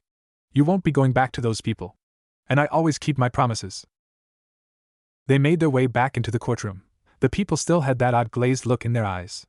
While the old man looked on smugly, he didn't realize that Naruto had his own little smirk on his face. Keep smiling, old man, it won't last. The court proceedings continued in the same fashion as it had been for the past hour, or it would have if it wasn't for the fact that Naruto had toads running around the floor, releasing people from the influence of the old man. He wasn't sure it was going to work at first, but it seemed to work just like genjutsu, albeit a rather strong genjutsu, but an illusion all the same. As more and more people became aware of themselves, including the judge, things took a turn for the worst. For the Dursleys, that is. After hearing from each one, even though Dudley was a child, he gave more information than any of the others had. It had been concluded that they were guilty. The adults would be sentenced to life in prison for abuse, neglect, and harassment of a child, and embezzlement. The youngest Dursley would be put into an orphanage until he was of age, seeing as his aunt was already in jail. Harry, who had only had to answer a few questions, mostly about how he was treated in Naruto's care, and where he would prefer to go, an orphanage or stay with Naruto, he had immediately made his opinion known about how he felt about staying with Naruto. And Naruto, who had to answer quite a bit more questions than Harry, had been asked whether or not he wanted to care for Harry.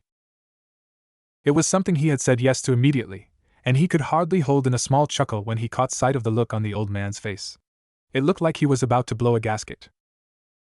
The trial, Naruto thought as they started to make their way out of the courtroom, hadn't been all that bad. It could have been worse, but that old man hadn't expected him to be able to counter his controlling technique. Who said toads were useless? Like before, the old man accosted them outside, but this time he looked apoplectic as he gazed at the pair of them with a fierce look of hatred. You think you've won? You haven't won a thing. I'll have the boy back if it's the last thing I do. With that last little statement, he launched a rapid succession of spells at the two of them. Naruto, having been trained to dodge since a young age, had no problem getting out of the way, with Harry held in his arms. He would have fought back, but with the trembling boy in his arms, it was a bit of detriment to that action. For almost every spell that Naruto dodged, it either hit a bystander or turned something into something else. Naruto had known about his power, but knowing and seeing were two different things. It honestly shocked him that these people had this kind of power and weren't above using it to get what they wanted. He tried to keep out of the people who, by now, had begun to scramble about in panic, as he dodged the old man. He summoned a few Kage Bunshin to drag people out of the way, as he quickly made his way out of the old man's line of sight once again. It had surprised him that he could keep up with him, but that popping technique he was using seemed responsible for the man's speed. One of his clones had just popped, sending him an image of it telling a toad to have Fukasaku to help them. Naruto could take the old man, but he didn't want Harry to end up like the other people in the surrounding area. It was disturbing what had happened to them. They were forced down the hall and towards the entrance of the building, the old man causing mayhem everywhere he went, leaving many people injured in his wake, while he summoned flames of intense heat to chase them down. They burst through the doors as Naruto felt the familiar tugging of his chakra that signaled a reverse summon, as he and Harry were pulled halfway across the world, leaving the enraged old man behind them. As Dumbledore saw the pair he was chasing disappear, he failed to notice as he disapparated back to Hogwarts the mass amounts of reporters and cameras that had captured the entire scene, since the trial caught the ears of the news reporters. In his haste, he failed to realize that he had just exposed the secret of magic to the entire world, leaving them in a frenzy as they sought to take control of the situation that he had caused. In another, more peaceful part of the world, a rather odd-looking person who had just moments ago been laying in a rather large grassy plain, quickly shot up, eyes wide as they looked off into the distance, seeing something not really there. Oh dear, the Nargles won't be happy about this. Luna had always been a bit odd, as one would say. She would just say what was the fun in being normal. It was a good question. However, it wasn't the only reason that she was odd. She could see. Not necessarily see into the future per se, but rather, what has been, what is, and on the rare occasion, what could be. Nothing was certain with the last one. She could see all of this without a biased opinion, which meant she could see things that people didn't want to see or couldn't see without already being naturally in tune as she was with the earth.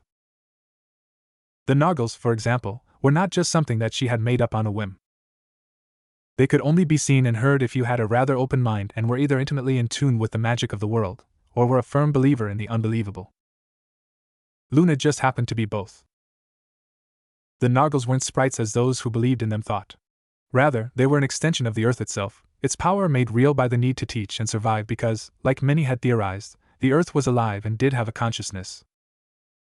And like all sentient beings, it felt pain, and the misuse of its power was one thing that corrupted it even more than what the Muggles had been doing to it. The corruption of its power came from how it was used. The power was initially meant to create life and help it grow into something that should be cherished and celebrated. But when used to do the opposite, to kill, to hurt, and to destroy, well, it had a negative effect on the planet itself as its power was still tied into the people who used it, the ones called magic users. They really weren't any different from any of the other people that inhabited the planet. The only difference was that they had the ability to naturally absorb its energy and channel it throughout their bodies without a conscious thought. Now, it wasn't impossible for others to do the same, but it would be infinitely harder to learn how to do it, not to mention much more dangerous. It really was the only difference between them, and yet, they both did many unsavory things to the planet that would be almost impossible to repair.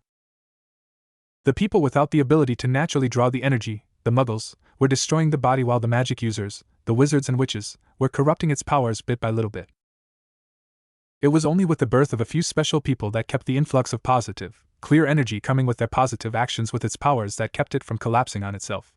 Harry Potter just so happened to be one of those people. To be able to survive the killing curse meant that there was more than just love as a shield at work there. The killing curse just so happened to be the one spell that corrupted the earth faster than any other dark spell in existence, even if the curse was painless to the body.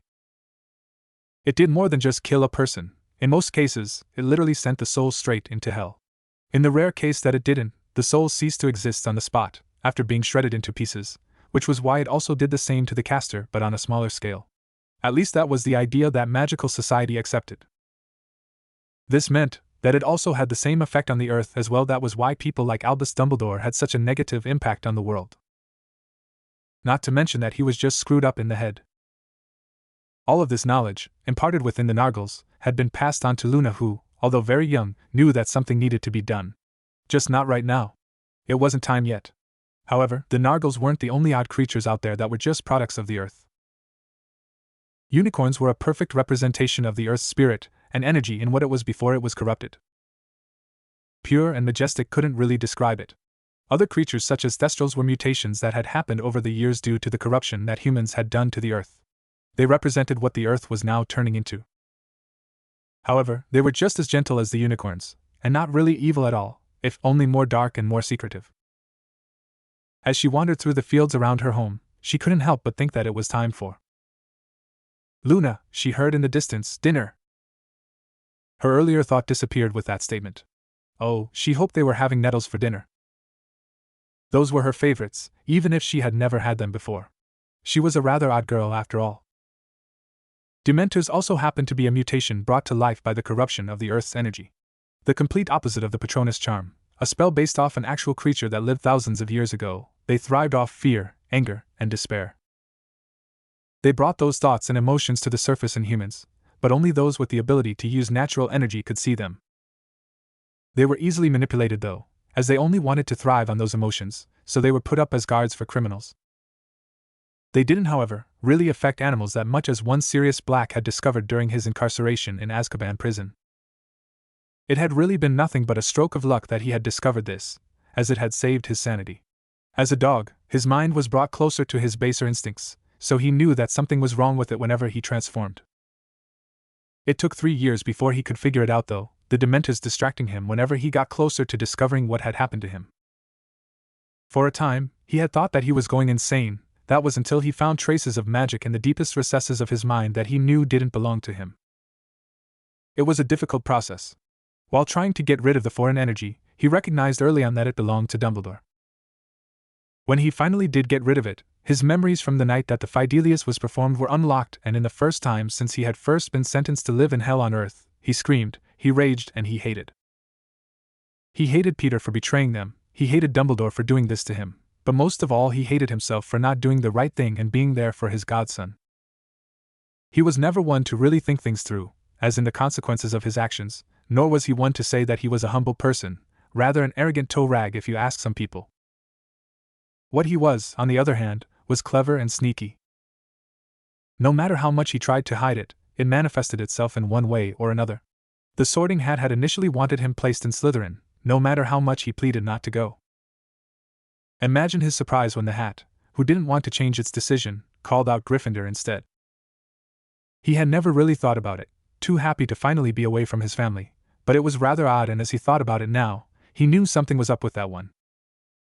His pranking was also a sign at how far he was willing to go to get what it was he wanted, or to humiliate a person. In his school days he knew that his pranks were rather vicious in nature, and the whole thing was Snape and Remus on the full moon. Now, he hadn't really wanted Snape out of the way, not necessarily killed but scared out of his damn mind. At the time, no matter what anyone said, the other boy was just as bad, if not worse than he had been, because he gave as good as he got, and he had grown tired of it. He really just wanted the boy to back off, and if showing him a werewolf was going to do it, then so be it. As much as he didn't want to admit it back then, he was a black, just as simple and plain as day. It was in his blood. But he had grown up over the years and learned to control his impulses. However, that didn't mean he was any less ruthless or any less cunning. The moment he got out of Azkaban, he was going to check up on his godson, and then he was gunning for one Albus Dumbledore, and nothing was going to stop him. He was a black after all. As he continued to contemplate more and more gruesome deaths for Dumbledore, he never noticed that his mind was slowly becoming more and more unhinged. It was dark, as it had been for years. It was only in very rare moments when she could see even the tiniest flicker of light. She hated it, the cold feeling that had encompassed her and her husband years ago. He was much worse off than she was, not that she knew that. There were times when she thought that she wouldn't ever be able to escape the darkness, but light in the form of her 6-year-old son always brought her out of the dark, at least a bit. She could see him, but could tell him how much she loved him. She could only do small things, like touch his head or look at him for long periods of time. She wanted to tell someone what had really happened to them with all her might, but the most she could do was give small clues to her son in the form of candy wrappers. When he was gone, as was her light, but she knew he'd be back, and when he came back she knew she'd have another chance to break free. She wasn't going to give up that easily. If anyone had paid more attention to the candy wrappers given to the young boy, they might have noticed that they once contained small lemon-flavored candies. Why? Why did he do that? Normally he would have never done something so rash, so stupid, and downright idiotic. So why had he done it? This is what he contemplated as he paced around his office in the castle, completely locked in and away from the outside world. To say that he messed up big time would be an understatement. The Ministry of Magic was in utter chaos, trying to cover up the mess he had caused by showing the Muggle world that magic did indeed exist. They weren't doing a good job of it. Their less than stellar knowledge of the Muggle world being their undoing, as they obliviated people. They didn't know enough about technology to figure out that millions of people had seen it on television, and it had been recorded on different stations. They weren't going to get out of this one easily. It was only a matter of time before they were found out and exposed completely. He had gotten so many howlers and lost his position as Chief Warlock for doing not only that but by also allowing the boy who lived to be taken away by a mysterious figure that no one really knew anything about, not even him. Even if he had spied on him for a month, he hadn't really learned as much as he had bragged. He knew something was wrong with him, he just couldn't figure it out, not that he would figure it out for quite a while. While Naruto had been in his mind, he had done more than just read his memories and stall for time. He had set a rather complex sealing technique in the man's mind that would affect him whenever he thought about either Naruto or Harry at all. He couldn't be sure how it would affect the man, as the technique varied for different people. It seemed it impaired his judgment and his control over his impulses whenever they were on his mind. What Naruto didn't know was that it didn't stop there. It also happened to cause a person to completely lose bits and pieces of their sanity over a long period of time. So as Dumbledore sat down with his head in his hands, he was unaware that he was ever so slowly losing pieces of himself the more the thought about Naruto and Harry. Naruto watched as Harry played with the toads that he had summoned earlier. The boy had been rather startled when they had landed in a vast grassy field with no sky. It was a close call, but they had managed to make it without any trouble. After they had been reverse summoned, Naruto had taken the time to explain to Harry what the old man they had met was going on about, and where they were now. It only took an hour or two to really describe what it was without going into too much detail, and why they were here. He would have told him more at the time, but it had been an exhausting day for the both of them. So after Naruto had put Harry down for a nap, no matter even if he said he was too big for naps, he went to sleep as well. When he had woken up later on, he found Harry playing with the toads that had yet to return to the mountain. Harry seemed utterly fascinated that the toads could talk and do a multitude of different things, as he had grown up with only the regular toads of the world, and who wouldn't be? He didn't have the heart to really interrupt him for something as serious as the talk they needed to have about what they were going to do now. Naruto knew that he would have to start teaching the kids soon, but he'd let him enjoy the freedom for a little while longer before getting down to serious business. Not to mention that it had been a rather stressful month for him, and he needed some downtime as well. As he called Harry over to him, he decided it was time to show the young child the most important creation known to man. A bowl of hot steaming ramen, Ichiraku recipe style. It had been too long since he'd had some. He'd show him the color of the gods another day, when he felt the young one could handle it. For now, though, he needed ramen. He wouldn't be him if he didn't have some at least once a week. He was Naruto after all. Naruto smiled as he watched the young child go through the forms that he had shown him only a few days before. It had been a few weeks since they had been in this place. He still didn't know what to call it, and Harry had flourished under his tutelage. At first he hadn't been sure that he was sensei material, but if he could teach Konohamaru the Rasengan, then he could certainly teach this boy what he needed to know in order to survive. When they had managed to settle down a bit, Harry had asked him a question that threw him for a bit of a loop. Why hadn't he killed Dumbledore? To Harry it was rather simple. Kill the old man and their problems disappear. To Naruto, though, it was a rather complicated question. In the past he had many opportunities to kill his enemies. He didn't kill Sasuke when he had defected from Konoha, or during their many encounters. He didn't kill Nagato even though he had killed his sensei, destroyed his village, and tried to capture him. Instead, he managed to turn them around and befriend them. It just wasn't in his nature to kill someone unless he saw absolutely no other way. The fact that killing was in his job description didn't register with him. From what he had managed to glean from the old man's mind, he was no better than Danzo. However, that didn't mean that he couldn't help him. He wasn't the most unpredictable ninja for nothing. Instead of explaining all of this to Harry, though, he just pat him on the head and told him he'd explain it to him when he was older. He snickered at the infuriated look on Harry's face, though. They still weren't sure what they would do in a few years when Harry would turn 11, or even after that. To Naruto, the wizarding world could be saved, even though it would take quite a bit of time and a lot of patience. He was sure he could do it. Besides, he was someone that valued change and needed to be out in the world. He knew that he would need to leave this place in a few years, and from spending so much time with the boy, he knew that Harry was the same as him. The boy had really broken out of his shell during his time here. Between Naruto, the rest of the toads, and being able to express himself without any fear of retribution, he was proving to be a rather bright boy, a bit of a bookworm really, who had discovered a love of pranks, which was just another point in Naruto's book. Harry in only 2 weeks found his chakra core. It usually took about 3 to 4 weeks, unless you had an unnaturally large core, which is a bit easier to find. Because it was harder for those with larger cores to control their chakra, he started Harry on basic control exercises and had him practice them every day. He wasn't sure what type art Harry would specialize in, be it Nin or Gen or even Taijutsu. They probably wouldn't know for a while, at least until Harry grew a bit more. Naruto's thoughts strayed from Harry to what was going on with the rest of the world. They had been disconnected from it, so they really didn't know what was happening. Was the old man plotting? What about what had happened after the trial?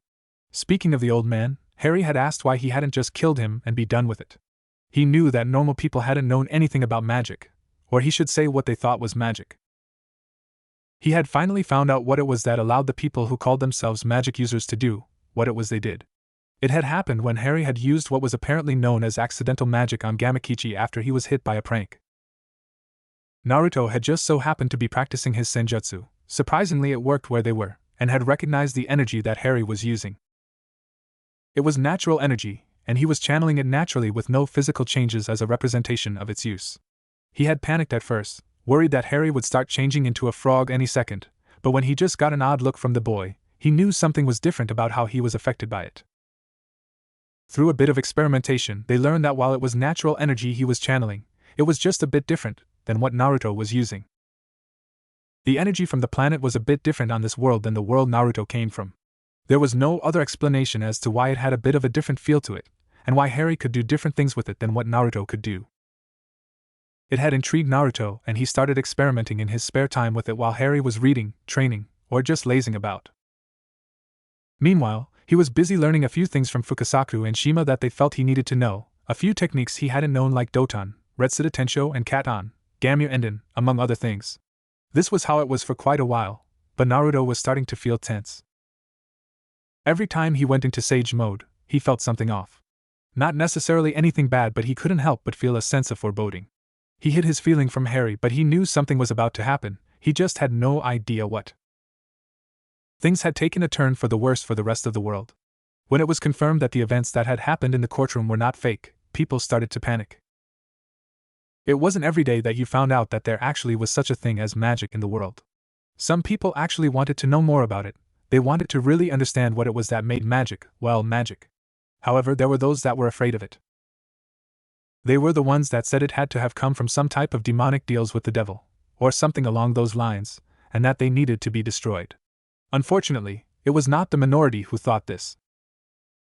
The saying that humans fear what they don't understand really comes into focus at this point in time. That fear led to hatred, which in turn led to violence. Dumbledore didn't help matters in the slightest. Many of the Ministry's Obliviator squads were working around the clock to try and contain the issue. It hadn't worked. They didn't know anything about recorded videos or the like, and so whenever they obliviated a group of people, they only had to look on the evening news to remember the events that took place in the courtroom and eventually regained their memory of being obliviated. It turns out that people didn't like having their memories messed with.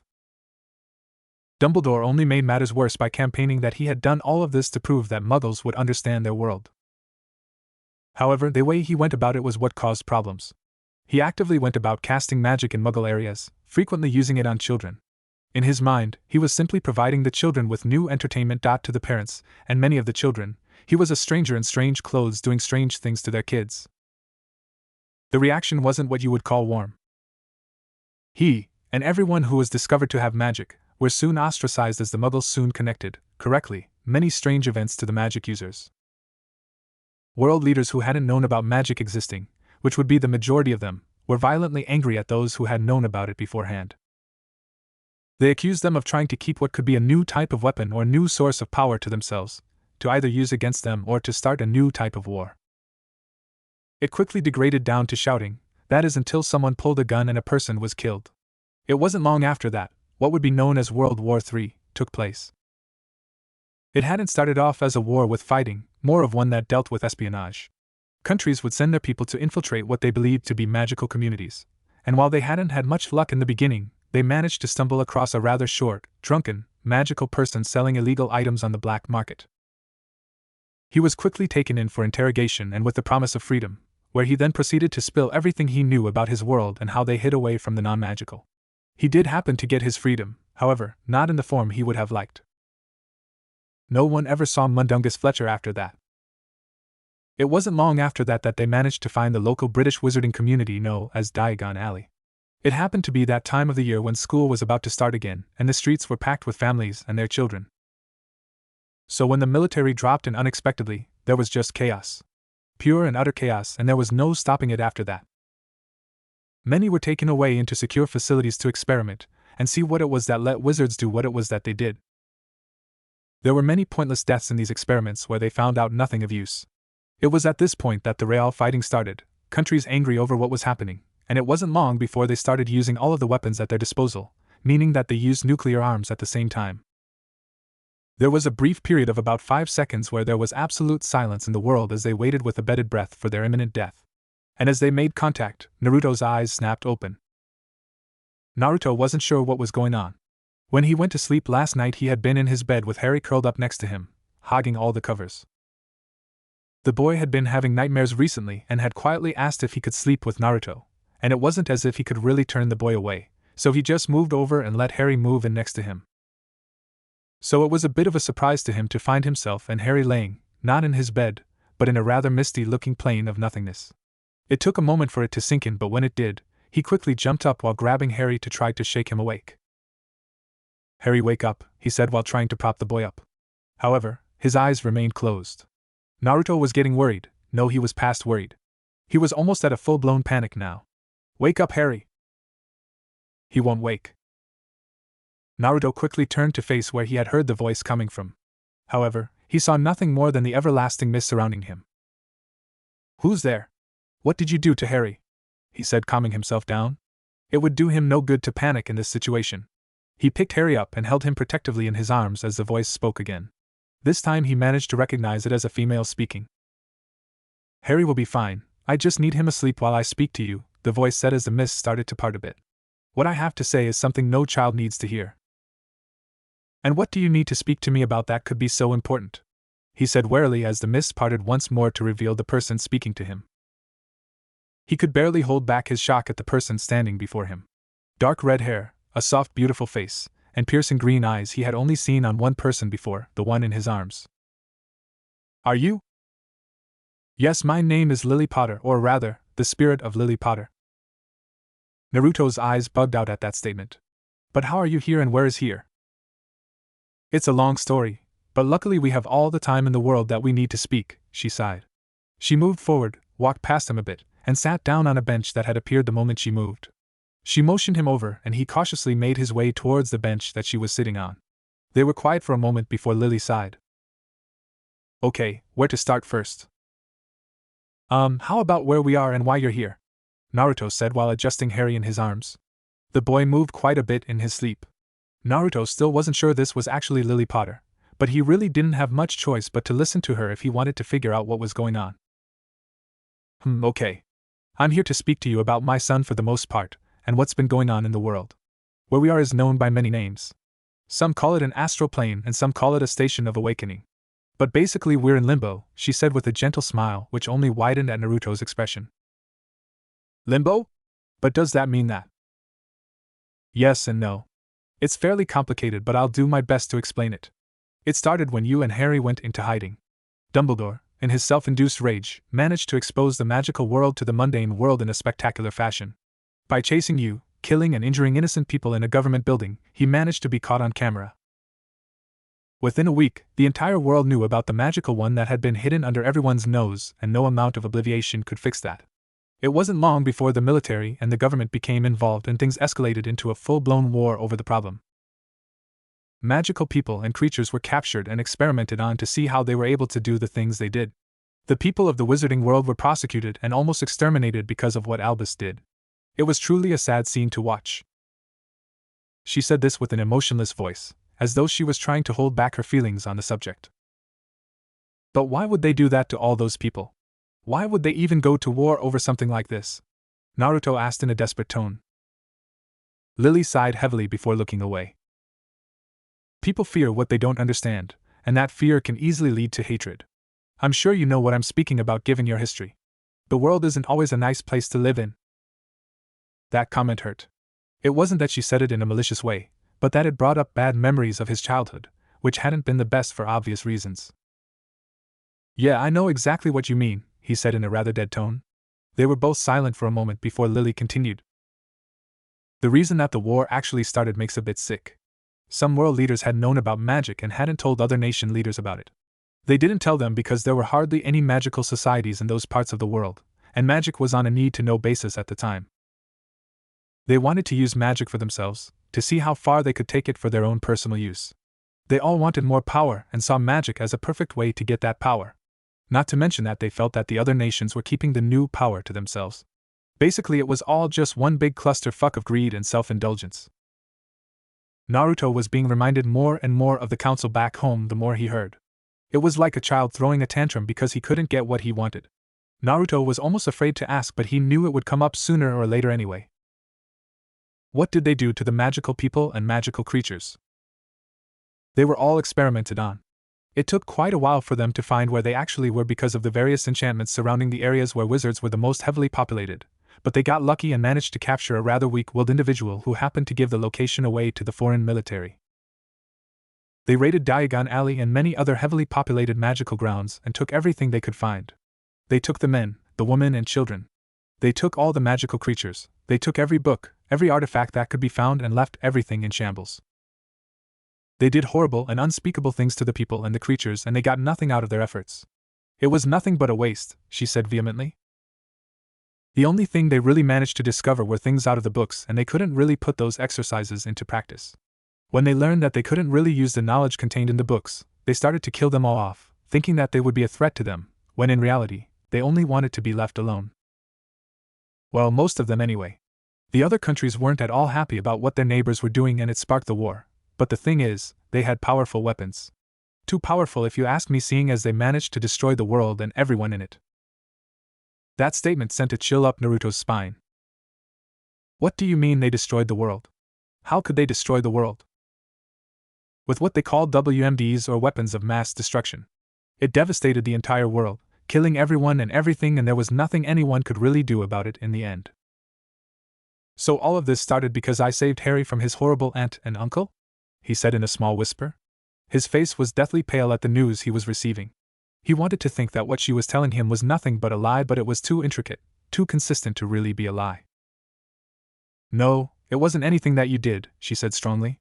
This is all because of that manipulative, evil, old man named Albus Dumbledore and his feud with the wandering spirit known as Voldemort. If it wasn't for them, none of this would have happened. Oh yeah, I forgot about that. What happened to him? He was still wandering around somewhere in Albania when all of this was going on. If things had gone differently, he would have been a big problem in a few years. Luckily that didn't happen, but, well, now you know what did. So that's it? We're all dead? After everything he had been through in his life, to die in his sleep because of a bomb, it wasn't how he thought he was going to go. It was actually a bit anticlimactic for a shinobi death. He thought of all the children who died because of this, all the people and creatures. It was just like what happened on his world, except this time he was killed along with everyone else. He looked down at the sleeping form of Harry, tightened his arms around the boy, and couldn't help the small tear that left his eye at the thought of the young boy who would never experience the pains and pleasures life had to offer. She watched the man she had come to respect hold her only child like her father would hold her after a nightmare. She knew that he would be good for Harry, and that Harry would be good for him as well. She had seen what he had gone through as a child and his adventures as he grew when she found out he was taking care of her child.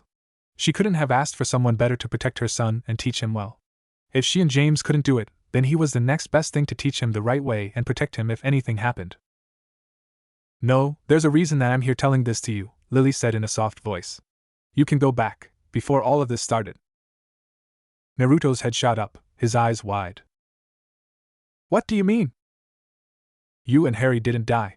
That place you were in, even though it was connected to the earth, it was an entirely new dimension. You and Harry can go back before all of this started, back to the day you met each other for the first time. You can stop this from happening and stop the old man from doing the things he's doing. And you can stop Voldemort if he comes back to power. No, when he comes back to power. Only you and Harry will remember what happened if you choose to go back. Naruto was in a state of shock. Here was the chance he wished he'd had with his world, the chance to go back and save everyone. And he would be able to give the small boy in his arms a chance to live his life, his childhood, the way he wasn't. But how is that possible? Is it time travel or? She smiled gently at him. It's possible, because you don't come from this dimension. Everyone has some form of connection to the planet. Muggles are those that are the least able to connect with the earth. Wizards and witches are much closer to it because that's what magic is, energy from the earth, even if they've forgotten that fact. Animals and magical creatures are the most in tune with the earth for various reasons. But you, who came from a dimension where the earth is very different, where you are so much more connected with your planet that you can command the elements themselves, and where you have the ability to actually connect directly with the planet and use your body as a conduit for its energy. When you first went into what you call Sannin or Sage mode in this dimension, you established a link with the planet itself. That link, no matter what happens, will always be there in some form or another. The techniques you used to create that sub-pocket dimension was fueled by your power, which has been steeped in the energy of the earth itself, is what's going to be used to send the both of you back. So if I have this right, we'll be sent back to the day we first met using the sub-pocket as a type of basis for us to travel along? Exactly, she said. But wouldn't we just be sent back to the day when we first went into hiding? Normally yes, you would have, but it all goes back to that connection you have with the earth. It's going to be used like a tether that you'll travel along. The sub-pocket will be used to get you to a certain point, but that connection will be used to take you back to the beginning. But what if the same thing happens? What if Dumbledore reveals the existence to magic again and the same thing happens? Then it'll be all have been for nothing, Naruto said slowly. His fears were not unfounded. If Dumbledore did catch him with Harry, then it could easily lead to the same outcome as before. Lily was quiet. She really didn't want to say this, but she knew that it would be the only way for things to be alright in the end. It won't happen if Harry still lives with my sister and her husband. What? Naruto cried. Why would you want him to go back to those people? You're his mother. Of course I don't want him going back to Petunia, But if he doesn't stay there, then Dumbledore will get suspicious and find out what's going on, and we'll be right back where we started," she said, a bit green in the face. Harry has to go back with Petunia, and he has to go to Hogwarts when he turns 11. I wish things could be different, but there are so many things that are going to happen at that blasted school that will have a profound effect on the magical world, and the rest of the world in general. "Trust me," she said, staring into his eyes, her own glistening with tears, "it's the last thing I want for my only son. But I know that you'll be there for him, to guide and protect him, because I can't. In this world, you're the only thing he really has. Please, will you do this for me, look after my child?" How could he possibly refuse such a request? He had grown extremely fond of Harry himself, and would have watched after him even if Lily hadn't asked him to. He looked at Lily, who had such a desperate look on her face that he really didn't need to think hard on his answer. "I'll take care of Harry, it's a promise." "Thank you." They sat in a comfortable silence for a while, Lily now holding Harry as he slept. She said that she had wanted to hold her son for just a little while, as any mother would want. As he looked at the two of them, there was a question Naruto wanted an answer to, and this would probably be his only chance at getting it. "Lily," he said slowly, "I hope you don't mind my asking, but..." "Yes?" "Do you know how Harry survived that night? I thought that the killing curse was unable to be blocked." Well, it really is simple. It's one thing that Dumbledore did get right when he came to his conclusion of why Harry survived. When James told us to leave, there were already wards in place to keep us there, and I knew that he would be no match for Voldemort. James was killed with the killing curse, and then he came for us. There wasn't really much I could do, so before he broke the door down, all I could do was give my son one last kiss on his forehead and tried to plead for his life. Voldemort didn't want me. He said he would spare me and that he only wanted to kill Harry, but I couldn't leave my only son at the mercy of that monster. So I took the curse head on, knowing what would happen to me. It was the most horrible feeling, but the fact that I was aware of what was going on was surprising. I later found out that when I stood in front of that curse willingly, hoping against hope that Harry would be alright, that my magic and an imprint of my soul were left with Harry. There was also a bit of magic from the earth involved in this, but I honestly don't know what it did. Whether it protected Harry or saved me from being sent to hell or having my soul destroyed, I really don't know. The earth is such a picky thing, that its magic is unpredictable and surprising. I do know that the scar on his forehead is the symbol of protection that I left for him. It really isn't a scar at all, to be honest. It saved him, and in turn saved me from having my soul destroyed by that curse. That's why I'm here and James isn't, because I was protected, for the most part, from that curse's worst effect. The curse can either destroy one's soul or send it straight into hell. It was also due in part to that prophecy that was made shortly before his birth and quite a bit of luck, and so here I am. What a terrible curse, to be able to destroy one's soul. Yes, it really is. Naruto, what do you plan on doing when you go back? Well, since Harry has to stay with those people, I'm going to be paying them a little visit. They're going to rue the day they messed with Harry. And I don't usually use the word rue, he said with a slight sadistic gleam in his eyes.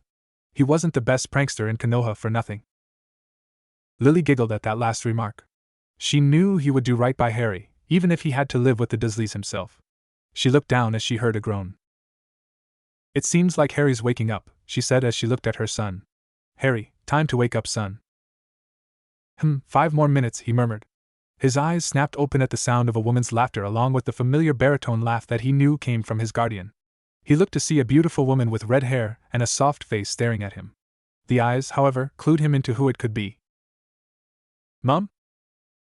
She nodded, and that was all he needed to see before his face was buried in her shoulder, tears of joy soaking the sweater she was wearing. They stayed like that for what seemed like an eternity, just mother and son. Naruto stayed silent, not wanting to intrude on such a private moment. He would have walked away to give them some room, but Lily just waved him back down. As Harry pulled away from his mother's shoulders, he looked around with wide eyes, wondering where they were. As he laid his eyes on Naruto, he immediately started asking questions. "Naruto-sensei, what's going on? Where are we?" Naruto sighed. That kid is a simple question with a very long and complicated answer.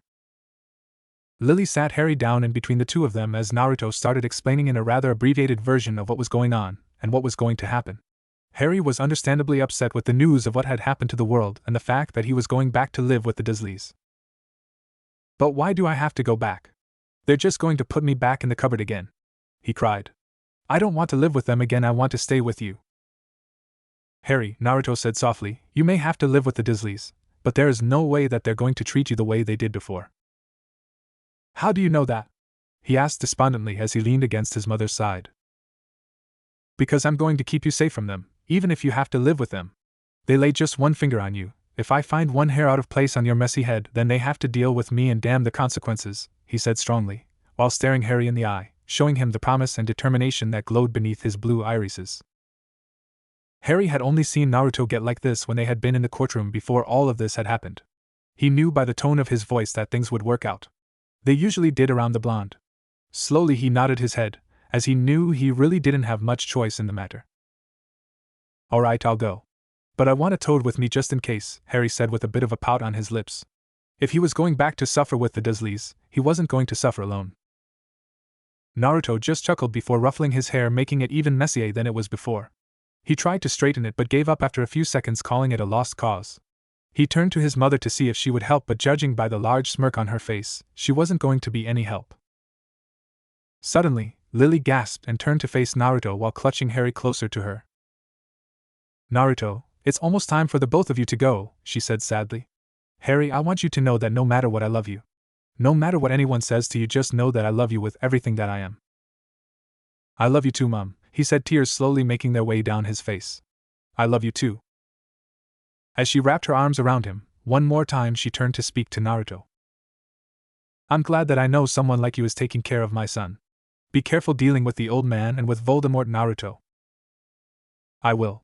They don't hold a candle to me, he said a bit pompously. Show off, came the muffled response from Harry as he untangled himself from his mother to make his way over to where Naruto was now standing. Just one more thing before you go. Everything will be the same as the day you met except for a few things. The techniques you used to will still be active. That means that the sub-pocket dimension will still be there because of the way we're going to be using it, even though you haven't actually done it yet. Really? But wait, how time travel is so confusing. Yes, I suppose it can be, Lily agreed as the mist started to condense around her form. Harry, Naruto, while I can't wait to see you both again, I hope it won't be until you're both terribly old men. Mom, I wish you hadn't died. I wish you were still alive, Harry yelled as she became more distant. Oh Harry, I am alive. Within you, I still live on. As long as you don't forget about me, I'll still be with you. And like I said, we'll see each other again one day. As she faded completely and they were taken over by darkness, they could hear her last whisper off in the distance. One day. Harry stared at the letter in his hands with a blank look on his face. He still wasn't sure that he wanted to do this, even though he knew that he really didn't have too much choice in the matter. He didn't want to go to Hogwarts, not really, even though his parents had gone there. He knew he would have to put up with the old man trying to manipulate him into the boy who lived image, which was something he wasn't, and he knew that he would also have to put up with the shoddy teaching there. Oh, don't get him wrong, he knew there were some good teachers at Hogwarts from what he had heard, but that didn't compare to the bad things he had heard about some of the teachers. History teachers that can put anyone to sleep by only talking about one subject, verbally abusive potion teachers who treated students unfairly, and useless, nasty caretakers, just to name a few. He brushed hair out of his eyes, thinking he needed a haircut soon, while taking another look at the letter. He sighed and looked out of the window of his room, at number 4 Privet Drive, to the house across the street where Naruto lived. Currently there was no one occupying the house, as Naruto had told him earlier that week that he would be gone handling a few things that needed to be done. While he didn't know what it was that Naruto was doing, as the man refused to tell him, he did know that it was very important whatever it was he was doing. As he heard his noisy relatives moving about downstairs, he thought back to when things in the house started to change for him.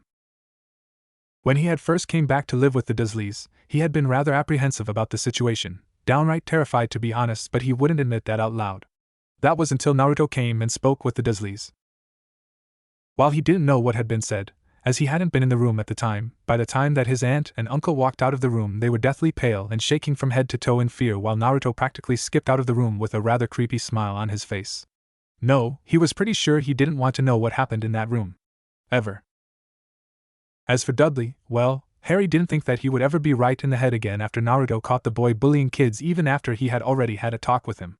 Again, Harry didn't want to know what he did to the other boy, but needless to say, he hasn't bullied anyone since then. While Harry did have to live with the Dursleys or else the old man would find out, he really didn't spend much time there. He was either next door with Naruto, or out of the country for the day learning things he never thought possible.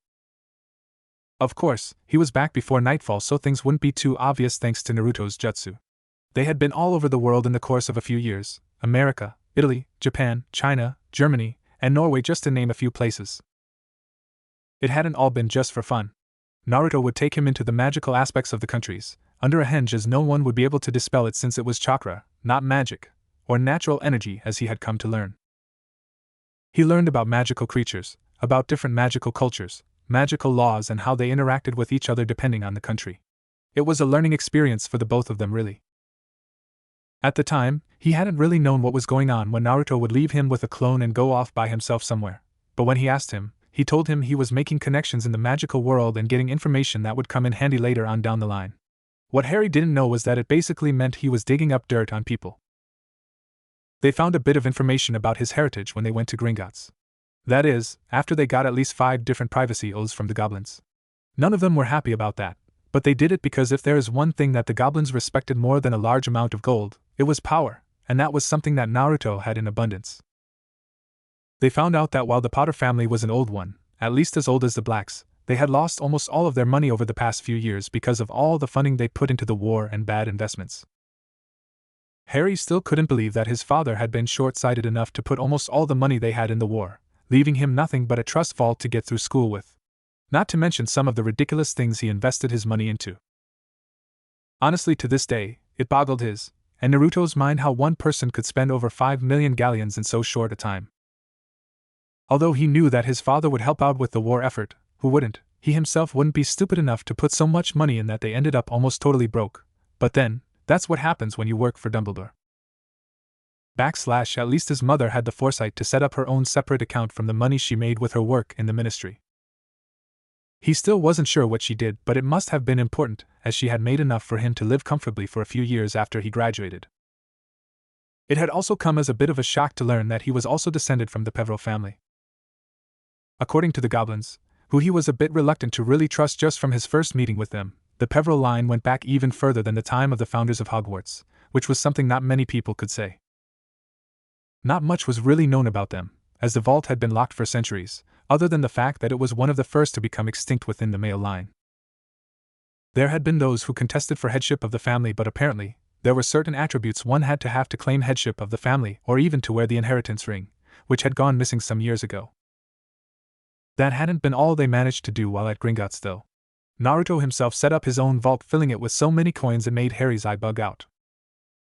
Naruto had obviously seen his face because he turned to him with a cocky smile before saying, "Hey, gotta start off somewhere, right?" Harry hadn't known how to respond to that besides a small shake of the head. That had also been the day that both Harry and Naruto found out how magical Britain viewed him. A savior, a hero, someone to be praised for surviving something no one survived before. It made them both shake their heads in disgust. As they looked on in the books about him, Harry became more outraged and disgusted than he ever had in his short few years of life.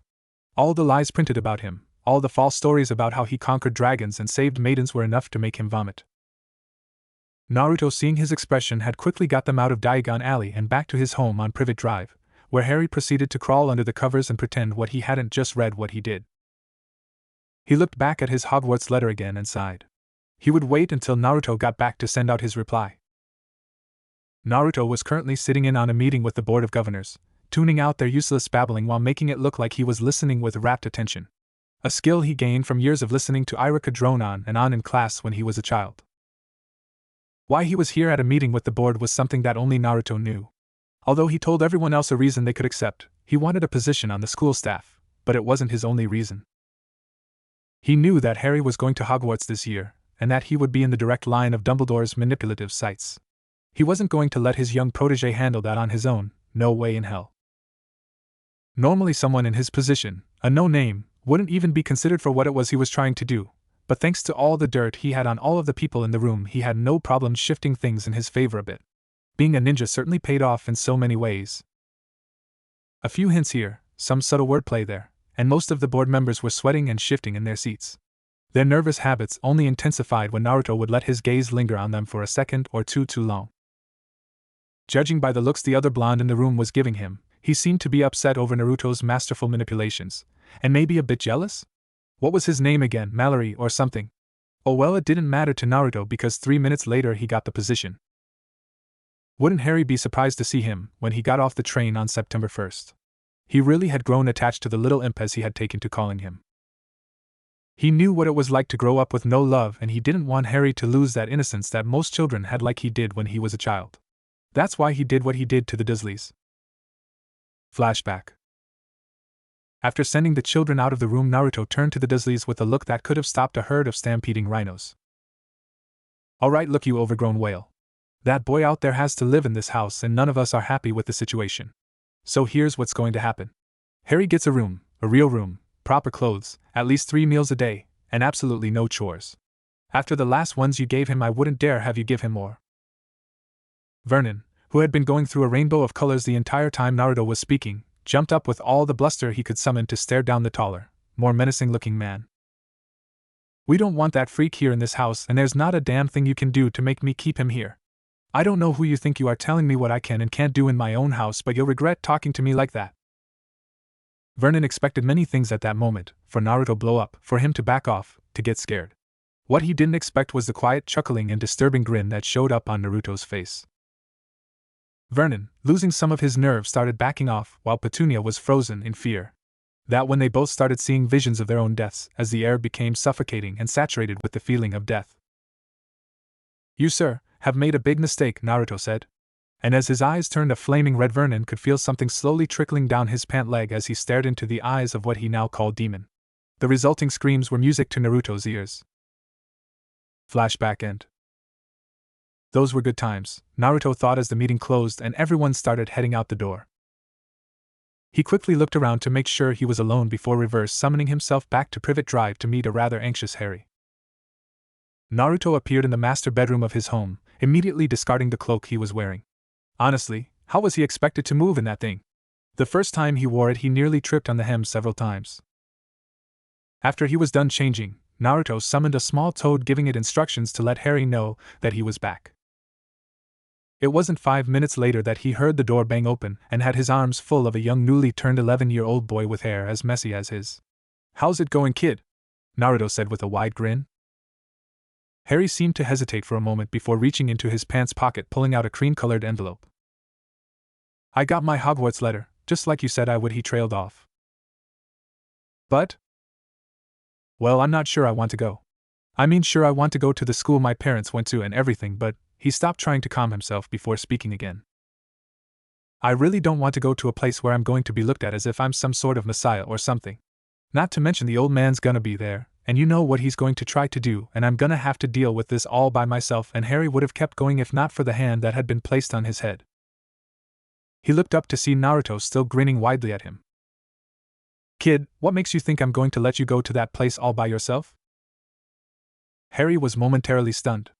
All this time he was worrying about having dealing with all this by himself, and Naruto already had an out for him. He started laughing quietly. He really shouldn't have been surprised if the things Naruto had told him he had done as a kid were true. But how he started? That's for me to know, and you to find out later. Besides, you shouldn't have had to worry about it in the first place. It's the adults that are supposed to take care of and protect the children, and as an adult I consider your welfare my responsibility. That means that you can come to me for anything and I'll do my best to help you. All right?" he finished seriously. Harry nodded his head quickly. He understood what Naruto was trying to say. "Now, if my memory serves me right, it's somebody's birthday, isn't it?"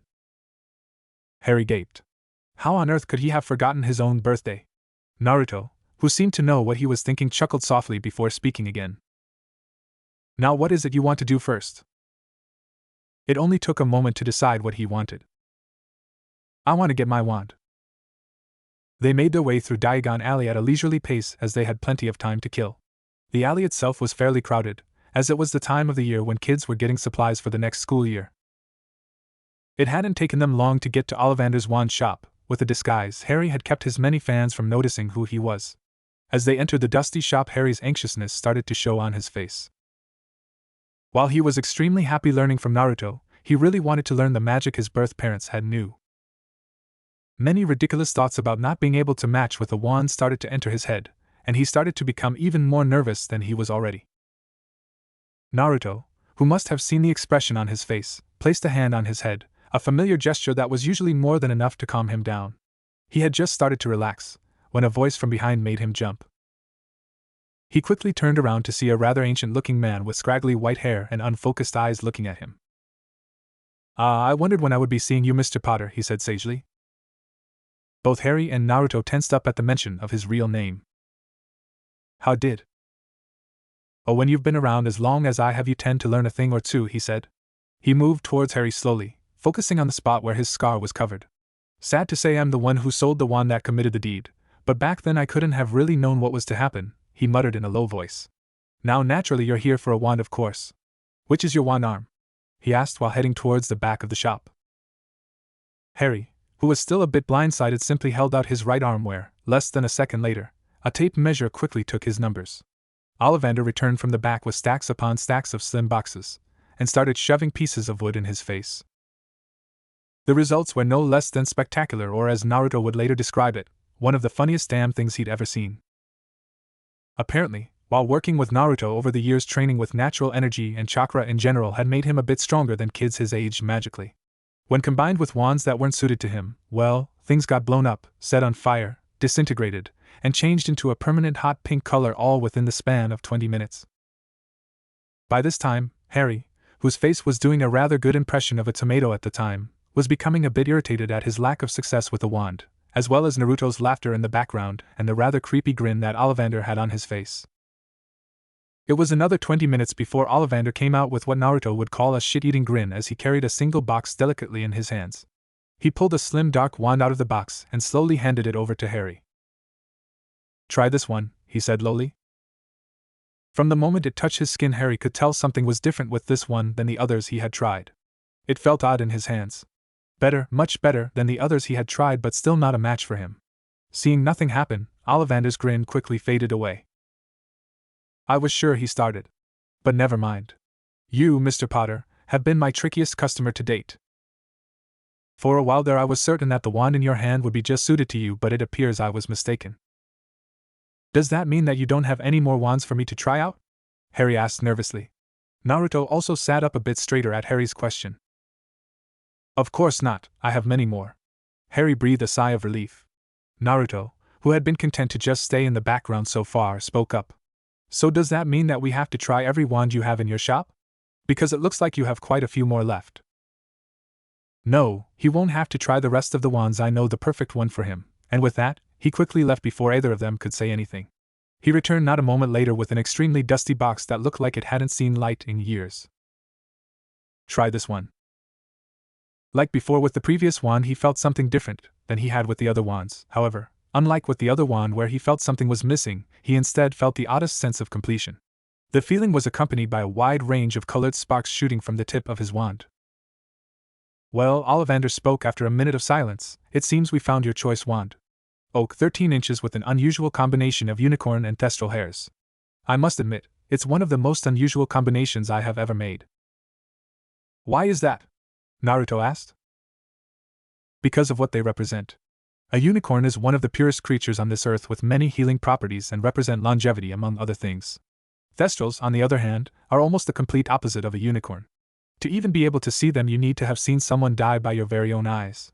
While they are not dangerous in the least, they are dark creatures for the simple fact that it's the way their innate magic is." He paused for a moment to catch his breath. "I really could go on, but I feel we've spent enough time here and I do think I may have other customers soon. That will be 7 galleons, please." Naruto quickly paid the man, quite tired of being in the dusty shop for as long as they had, and made his way swiftly towards the door. Harry, however, lingered in the doorway for a moment, a million questions blazing through his head, although only one stayed at the forefront of his mind. And, as if he was reading his thoughts, Ollivander spoke up once again. "If you're wondering about the reaction you got to the wand you held before the last, I believe it was because of the simple fact that it was brother to the one that gave you that scar on your forehead." Harry's eyes widened quite comically, and as Naruto pulled him out of the door, either heard Ollivander's last words for them. "That boy will do great things with that wand one day, great things indeed." As they made their way from the store, something else was bugging Harry. "Naruto, how do we know that he won't tell anyone that I was there today?" Naruto looked down at him for a moment before lightly tapping the tip of his nose, a smirk plastered on his face. "Secret," he said smugly. Harry decided right then and there that he would forever hate secrets, even if they needed to be kept. The rest of the day had actually gone pretty smoothly, seeing as though there wasn't anything that had taken as long as getting his wand.